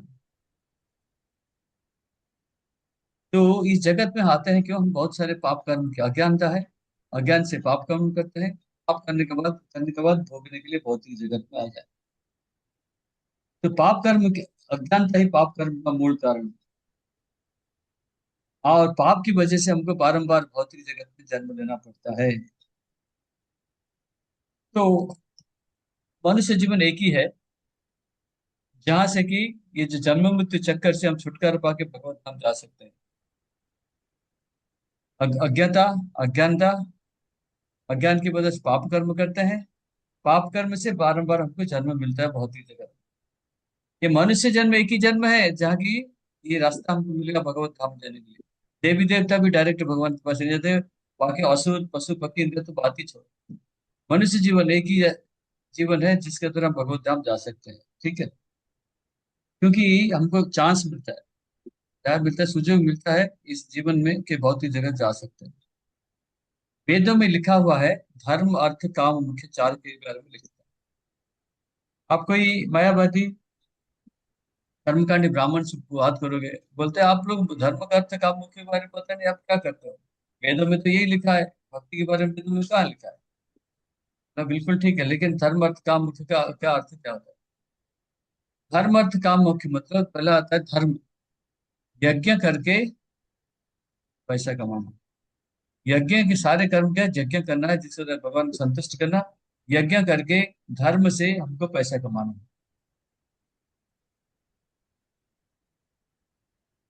ये लिखा है ना, तीसरा अध्याय का 14 नंबर श्लोक क्या बोलता है? अन्नात् भवन्ति भूतानि पर्जन्याद अन्न संभव, यज्ञात होन्ति पर्जन्यः, यज्ञ कर्म समुद्भव। यज्ञ करोगे, बादल आएगा, बादल आएगा, पानी आएगा, पानी आएगा, सस्य खेती में सब सस्य उपजाऊ मिलेगा। यज्ञ करोगे, देवता लोग संतुष्ट होंगे, आपको जो चाहिए आपको मिलता रहेगा। तो बिना यज्ञ में कुछ हो ही नहीं सकता, इसलिए लिखा नायम लोकस्य यज्ञस्य। यज्ञ नहीं करोगे आप कुछ भी नहीं मिलेगा, देवी देवता संतुष्ट रहे, भगवान भी संतुष्ट रहे। इसलिए लिखते हैं तो ये भौतिक जगत से निकलने का रास्ता क्या है? यज्ञ करना है। और कौन सा यज्ञ करना है?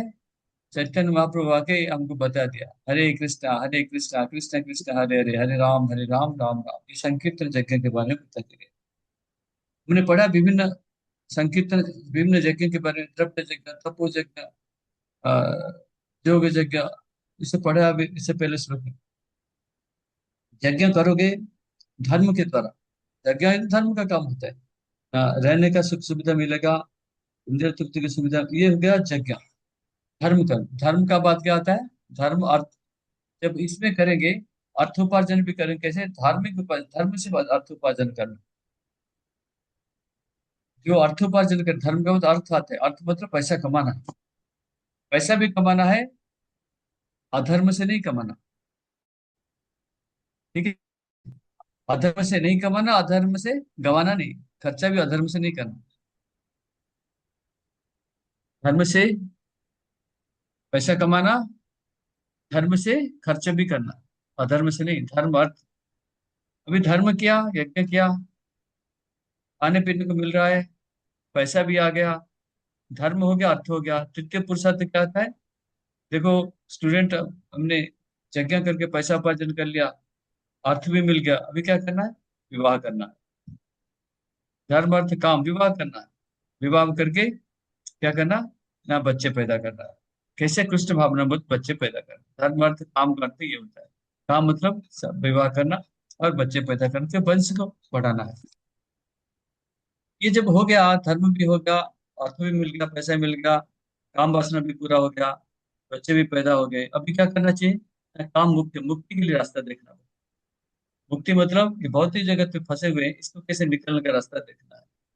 ये हो गया धर्म अर्थ काम मुक्ति, ये चार चीज।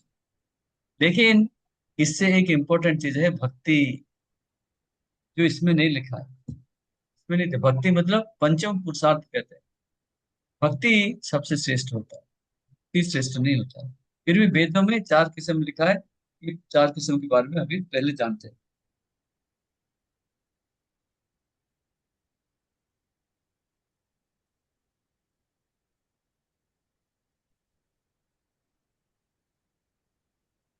वेदों में भी लिखा है विवाह करना है, कैसे ना? वैदिक प्रथा से, वैदिक पंथा से। हाँ, क्योंकि कहते हैं पुत्र जन्म करो, जो पुत्र का अर्थ होता है पुत नाम नरक से उद्धार करते, इसको कहते हैं पुत्र। पुत्र मतलब पुत नाम, नरक है, नरक, पुत नाम नरक, उद्धार करने वाला, पिंड दान करके, इसलिए पुत्र कहते हैं। ये सब कर्मकांड का बताता है। लेकिन सबसे ऊंची क्या है ना? भगवत, भगवत सिद्धि, जीवन का सबसे सिद्धि क्या है? कृष्ण भक्ति करना।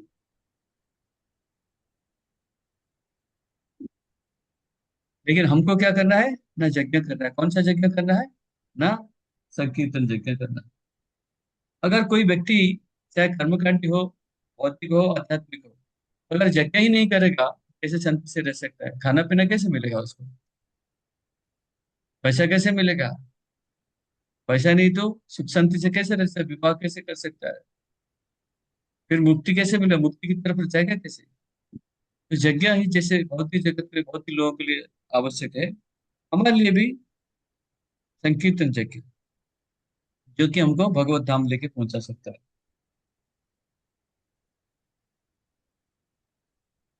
तो जितने सारे सुख है, सबसे सुख आनंद देने वाला क्या है ना? कृष्ण भावनामृत। तो भौतिक जगत का जितने समस्या है, कोई समस्या का अंत कैसे कर सकते हैं? भगवत धाम जाने का भौतिक समस्या का अंत कैसे होगा? कृष्ण भावनामृत के द्वारा, कृष्ण भावनामृत के द्वारा। तो ये था नायम लोकस्ति यज्ञस्य कुतन्य कुरुसत्तम, एक ही लाइन का श्लोक है, चौथा अध्याय 31 700 श्लोक में एक ही लाइन का श्लोक और तीन ही, लेकिन बहुत सारे ज्ञान मिलता है इसमें से। यज्ञ के बिना रह नहीं सकते।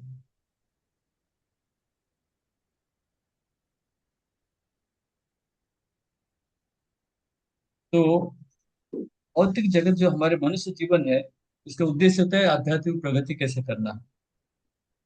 आध्यात्मिक प्रगति का करने के लिए हमको क्या चाहिए ना, यज्ञ करना चाहिए।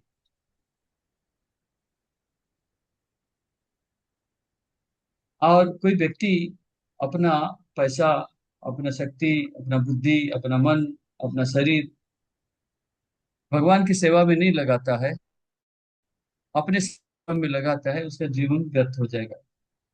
जैसे कि एक श्लोक बताया था मैं आपको, भागवतम का तीसरा भागवत 10वां स्कंद का 21 या 22 इसमें लिखा है कि क्या लिखा है,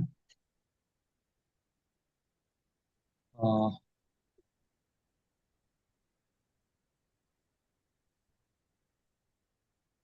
हाँ,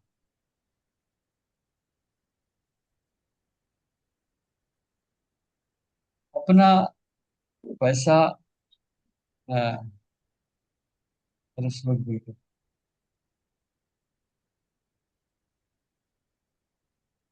अपना प्राण, अपना बुद्धि, अपना ज्ञान, अपना पैसा भगवान की सेवा में लगाइए। अपना प्राण, अपना बुद्धि, अपना शरीर, ये सब क्या भगवान की सेवा में लगाइए।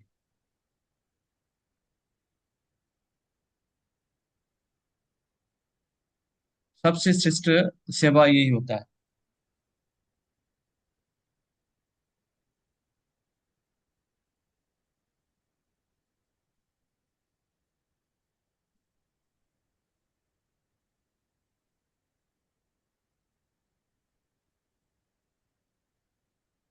प्राणैरर्थे धिया वाचा श्रेय आचरणम सदा।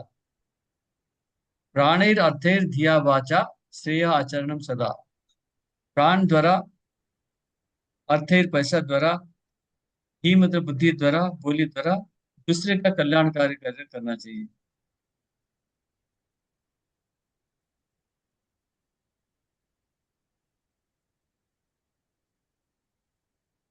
देही नाम यह देहिषु प्राणैरर्थे धिया वाचा श्रेय आचरणम सदा। अगर शरीर लिया है मनुष्य शरीर, ये कार्य करना चाहिए, दूसरे के उपकार के लिए ये कार्य करना चाहिए। लेकिन आधुनिक जगत में लोग इंद्रिय भोगना चाहते हैं, सुख प्राप्ति करना चाहते हैं, लेकिन यज्ञ नहीं करना चाहते। भोगना चाहते हैं, सुख चाहिए इनको, लेकिन यज्ञ नहीं करना चाहिए। तो यज्ञ नहीं करोगे, कैसे से आनंद मिलता है? जो कर्म का नियम है, लॉज ऑफ कर्म, हाँ, कर्म करोगे, कैसे कर्म करोगे इसको पता, यज्ञ कर यज्ञ करोगे तभी तो आप सुख शांति से रह सकते हैं। यज्ञ भी नहीं करोगे, अभी भौतिक जगत है, आधुनिक जगत में क्या होता है, धर्म अर्थ काम मुख्य, लोग धर्म नहीं करते हैं, मुख्य के बारे में इनको पता नहीं, दो चीजें में फंसे हुए हैं। क्या करना, अर्थ और काम, पैसा कमाओ, 2 नंबर 3 नंबर 4 नंबर जितने पैसा कमाओ और भोग करने चाहो। धर्म भूल गए, धर्म अर्थ काम मुख्य, ये जो चतुर्वर्ग कहते हैं, वेदों में लिखा है। आजकल धर्मकारी लोग करते हैं, यज्ञ नहीं करते, मुख्य के बारे में कुछ पता नहीं, कुछ सोचते भी नहीं, दो में फंसे हुए हैं, क्या है, अर्थ और काम, पैसा कमाओ कैसे भी हो, पैसे भी हो। आज एक पेशेंट आया था मिलने, वो जो लेडी है उसके दो बच्चे हैं, एक 2 साल का, एक 1 साल का, 1 साल का अंतर में दो बच्चा है, छोटा बच्चे को 1 साल भी नहीं हुआ। और नौकरी करने जाना है, तो भैया बच्चे को कौन देखेगा? उसके लिए कोई चिंता नहीं, उसके लिए कोई चिंता नहीं है। 1 साल का बच्चा हुआ, प्रेग्नेंट हो गई, छोटा बच्चा, पहला बच्चा नेग्लेक्टेड, दुखी ग्रुप था, मैं देखता हूँ दुखी है।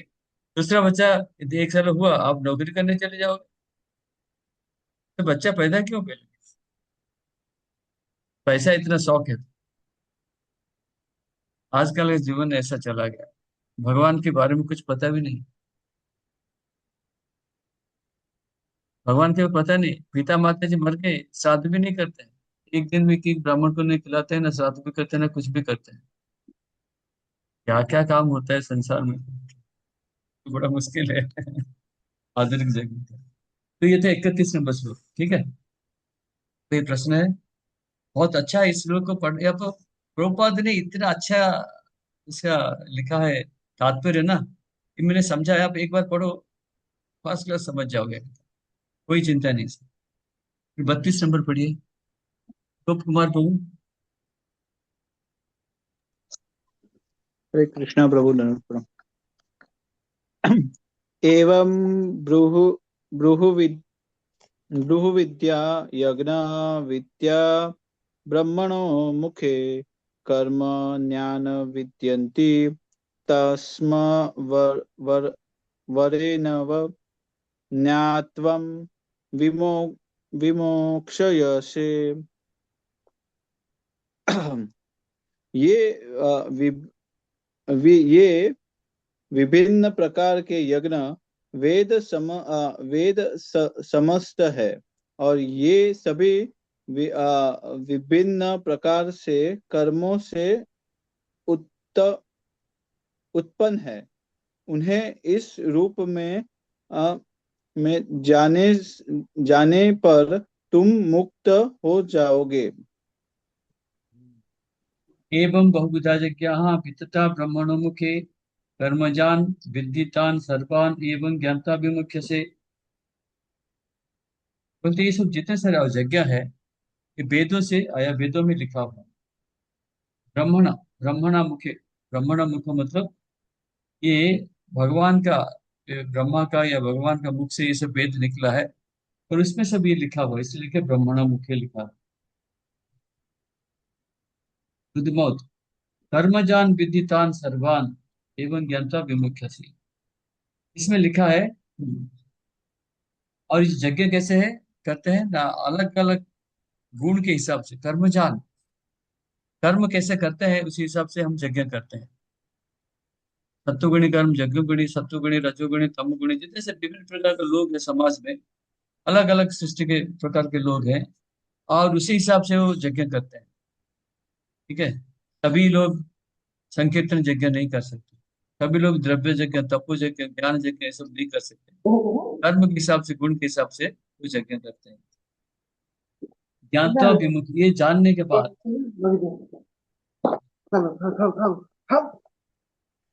लेकिन ये सब क्या है बोलते हैं, क्योंकि ये सारे यज्ञ आपको मुक्ति की तरफ लेके जाएगा, ये सारे आपको मुक्ति की तरफ लेके जाएगा।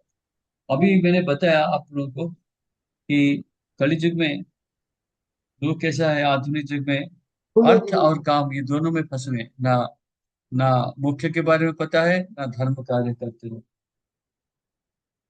लेकिन हमको क्या करना चाहिए, जो दिया है सब चीज, भक्त लोग क्या कहते हैं, अपना प्राण, अपना अर्थ, अपना ज्ञान, बुद्धि सब भगवान की सेवा में लगाते हैं।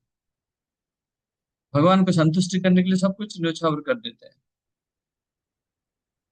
ठीक है। प्राणिरर्थे धिया वाचा श्रेय आचरणम सदा, इनके द्वारा लोगों का कल्याण करना चाहिए। और ये सारी चीजें हम भगवान की सेवा में लगाते हैं, भक्तों की सेवा में लगाते हैं। प्रभुपाद देख लीजिए, अपने जीवन को कितना कष्ट हुआ था प्रभुपाद, प्राण, क्यों पैसा नहीं था, जो भी पैसा मिलता भगवान भक्तों की सेवा में लगा। बुद्धि, बोली, सब कृष्ण के लिए, सब भक्तों की सेवा की। प्राणी रथे धिया वाचा, प्रभुपाद एग्जाम्पल। सभी 4 गोस्वामी थे, 6 गोस्वामी थे, वे क्या करते थे, इतना इतना इतना, एक बार एक दिन में इतना। रघुनाथ दास गोस्वामी 3 दिन में एक कमल के पत्ते से नहीं, तो कदम के पत्ते में जितना छाछ आता था उतना से पीते थे, लिखते थे, लोगों का कल्याण करते हैं। लोका नाम हितकारिणी त्रिभुवन्य मान्य शरण्या कर, खड़गोस्वामी अष्टक। तो तो ऐसे ये लोग सब इतना कर्म किया, इतना, जिसके द्वारा उनका फायदा हम ले रहे हैं। प्रभुपाद, गोस्वामी, आचार्य लोग इतने कष्ट करके इतने ग्रंथ लिखा, रास्ता दिखाया हमको अपना परंपरा से, जिसका फायदा हम उठाते हैं, भक्ति में आगे जा सकते हैं। ठीक है। ये था 31 नंबर, 32 नंबर से। भी 33 नंबर कोई प्रश्न है किसी का?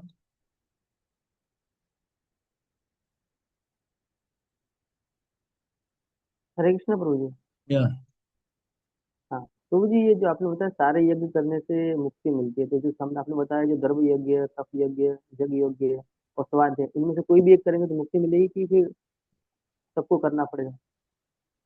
नहीं, वो सब कर्म कांड के लिए। हमारे लिए तो स्वाध्याय यज्ञ तपस। स्वाध्याय यज्ञ क्या है? स्वाध्याय यज्ञ मतलब ज्ञान यज्ञ। स्वाध्याय या ज्ञान यज्ञ। हमको आध्यात्मिक ज्ञान लेना है, दिव्य ज्ञान प्राप्ति करना, जो कि भगवान के साथ डायरेक्ट संपर्क है। बाकी बोलो ना, आप तपो यज्ञ करो, ज्ञान तपो यज्ञ करो, योग यज्ञ करो, द्रव्य यज्ञ करो, ये तीनों करने के बाद ज्ञान यज्ञ में नहीं आते हैं तो बिल्कुल वृथा है। ये तीनों को भी भगवत भक्ति धाम भक्ति में लेके नहीं जाएगा। पहले ज्ञान यज्ञ, स्वाध्याय ज्ञान यज्ञ, दिव्य ज्ञान के यज्ञ जो है, हैं, भगवान के बारे में जानना, तभी जाके भगवत धाम जा सकते। ठीक। ठीक है प्रभु। और कुछ? तो 24 नंबर 25 नंबर श्लोक से लेके तो 33 नंबर श्लोक तो क्या है? तो ये यज्ञ के बारे में था। और एक श्लोक है 33 नंबर श्लोक, बलराम प्रभु। कृष्ण हरे कृष्ण प्रभु। हाँ पढ़िए।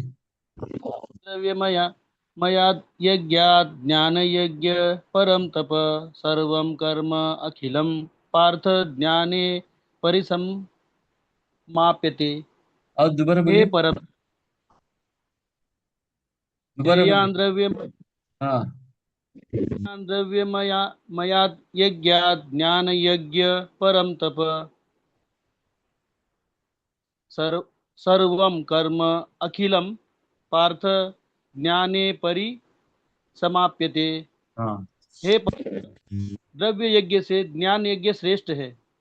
हे पार्थ, अंततो गत्वा सारे कर्म यज्ञों का अवसान दिव्य ज्ञान यज्ञ में होता है। देखा, आपका उत्तर मिल गया। अनुपम श्री राम प्रभु, आपका हाँ प्रश्न का प्रभु उत्तर इसमें दिया। क्या बोलते हैं? जी प्रभु मिल गया।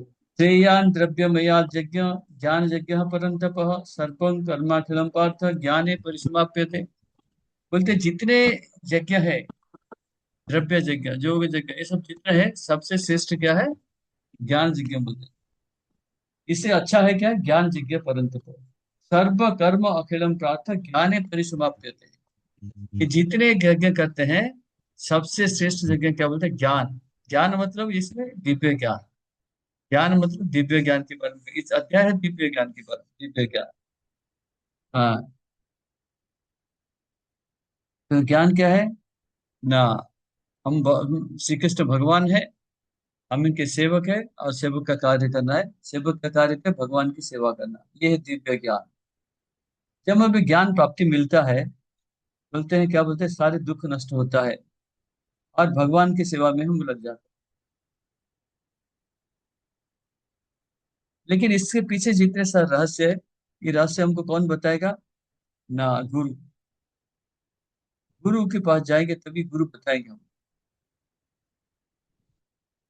और अलग अलग जो ज्ञान है, अलग अलग जो यज्ञ है, कि व्यक्ति कैसा है, कौन सा कर्म करता है, ब्राह्मण क्षत्रिय वैश्य शूद्र ब्रह्मचारी गृहस्थ वानप्रस्थ संन्यास, अलग अलग के लिए अलग अलग कर्म रखा हुआ है, या कर्म यज्ञ रखा हुआ है।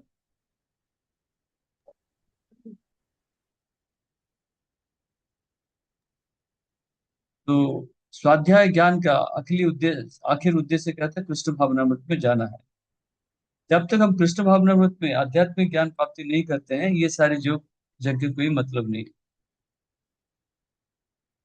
लेकिन सारे यज्ञ क्या कर सकते हैं? आपका ना आपका पाप नष्ट कर देगा, इंद्रियों को कंट्रोल करेगा। ये तो पढ़ा था हमने। ठीक है।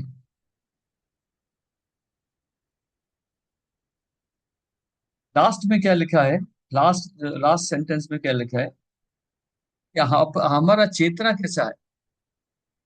व्यक्ति का चेतना के हिसाब से जो यज्ञ दो किस्म का बोलते हैं। बोलते हैं कर्म कांड, दूसरा होता है ज्ञान कांड।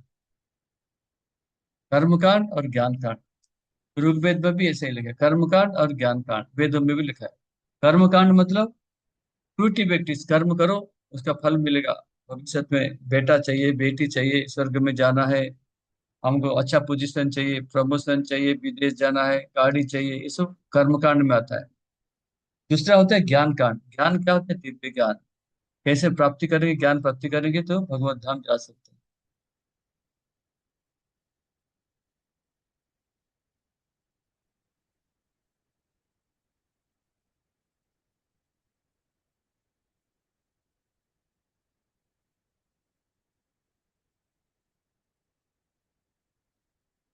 तो आप बोलोगे कि ये जो कर्म करते हैं, योग यज्ञ, तप यज्ञ, कर्म, द्रव्य यज्ञ, इसमें फायदा क्यों नहीं होता है? सब लोग इसे यही लाइन थोड़ा ध्यान से सुनिए, अभी 2-3 लाइन में बताऊंगा। ये जो बोलते ये भी यज्ञ है, ये भी यज्ञ है। जो योग यज्ञ करते हैं, तपो यज्ञ करते हैं, द्रव्य यज्ञ करते हैं, उनको भगवत धाम जाने के लिए क्यों सुविधा नहीं मिलता? इनको क्यों क्यों फायदा नहीं होता है?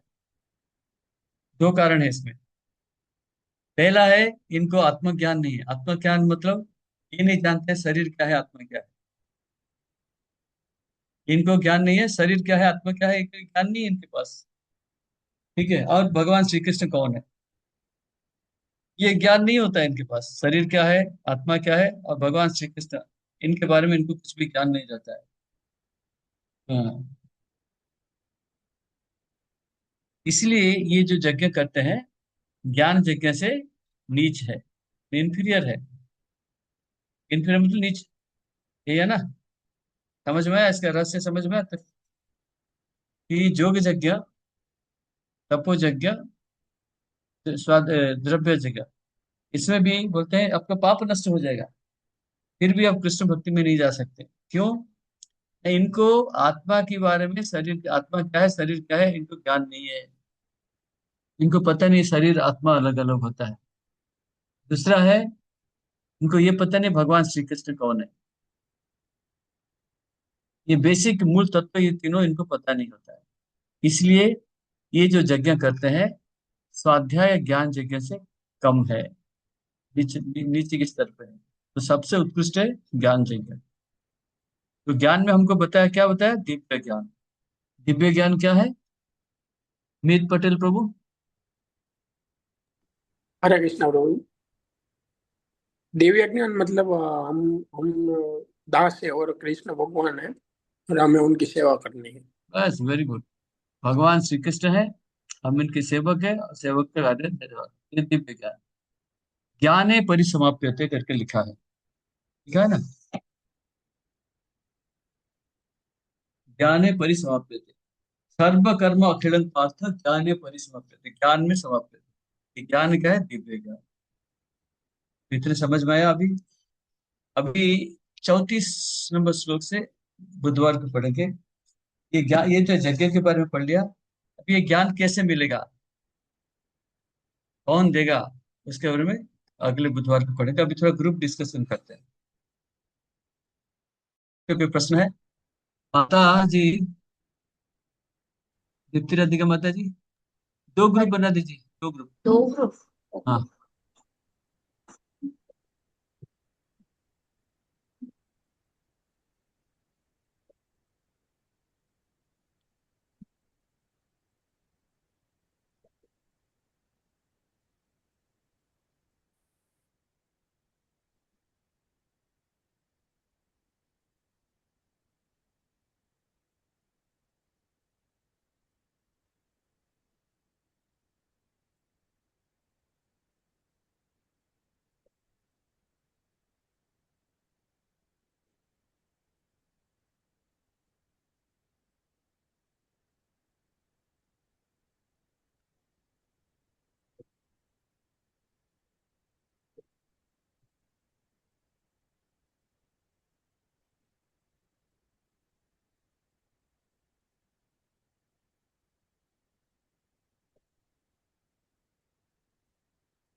इस पर जो 2 ग्रुप बना दिया है, राधा। हाँ, 1 मिनट रुकिए माता जी। ओके। अच्छा, आप लोग सब लिखिए कि 25 से 29 तक जो श्लोक है उसमें लिखा है कितने किस्म का यज्ञ है, लिखा है।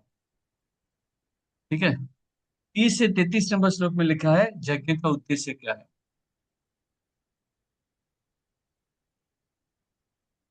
ठीक है। तो जी एक बार फिर से बताएंगे प्लीज। 25 से 29 तक लिखा है यज्ञ कितने किस्म का है, और 30 नंबर से 33 नंबर में लिखा है, 30 4 श्लोक 30 31 32, हाँ, ये लिखा है यज्ञ का उद्देश्य क्या है।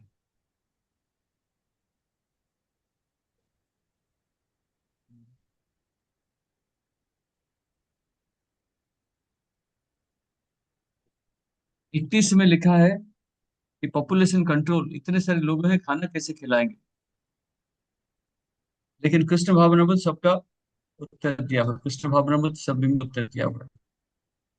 ठीक है। अभी 25 नंबर से 29 नंबर जो श्लोक है, इसी का ऊपर ये क्वेश्चन है। पहला ग्रुप, हाँ माता जी बोलिए, पहला ग्रुप में कौन कौन है। पहले ग्रुप है राधा ग्रुप, उसमें अतुल विष्णु प्रभु, अरविंद प्रभु, अर्पितामयी माता जी, बालकृष्ण प्रभु, स्मृति माता जी, हरिभक्त स्वरूप प्रभु, कनकलता माता जी, मीत प्रभु, श्री गोपाल कुमार प्रभु, उमेश प्रभु और अद्वैत गौर सेवक प्रभु, अनल उमेश, उमेश माता जी, ये सारे राधा ग्रुप में है। फिर श्याम ग्रुप है, उसमें अनुपम प्रभु। बाकी बचे हुए वैसे इन शॉर्ट अगर चाहे तो श्याम ग्रुप में बाकी बलराम। जितने रह गए, अंदर बोला ना, बाकी जितने रह गए सब लोग दूसरे ग्रुप हाँ में आ गए। हाँ जी हाँ जी। ठीक है। अच्छा, पहला ग्रुप लिखिए।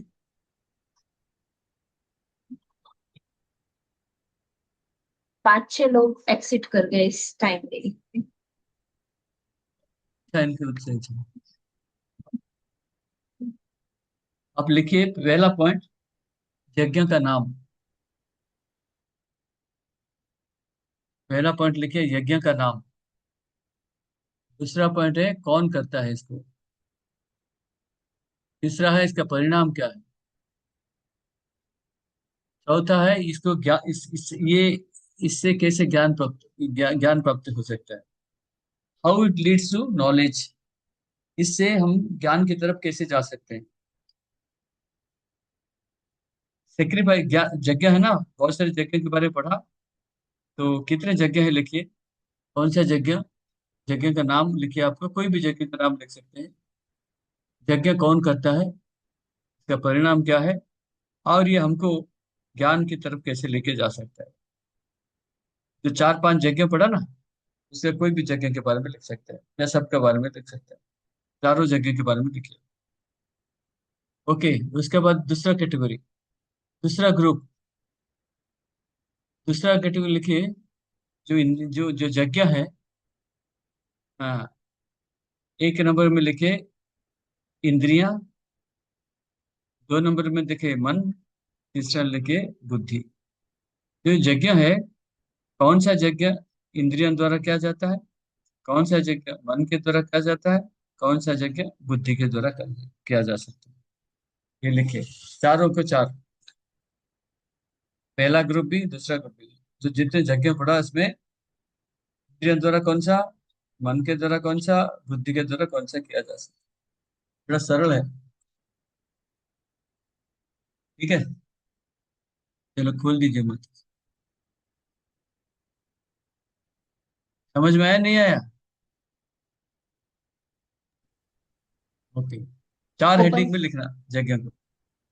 ओपन पहला कर दे। ग्रुप 4, दूसरा ग्रुप 3,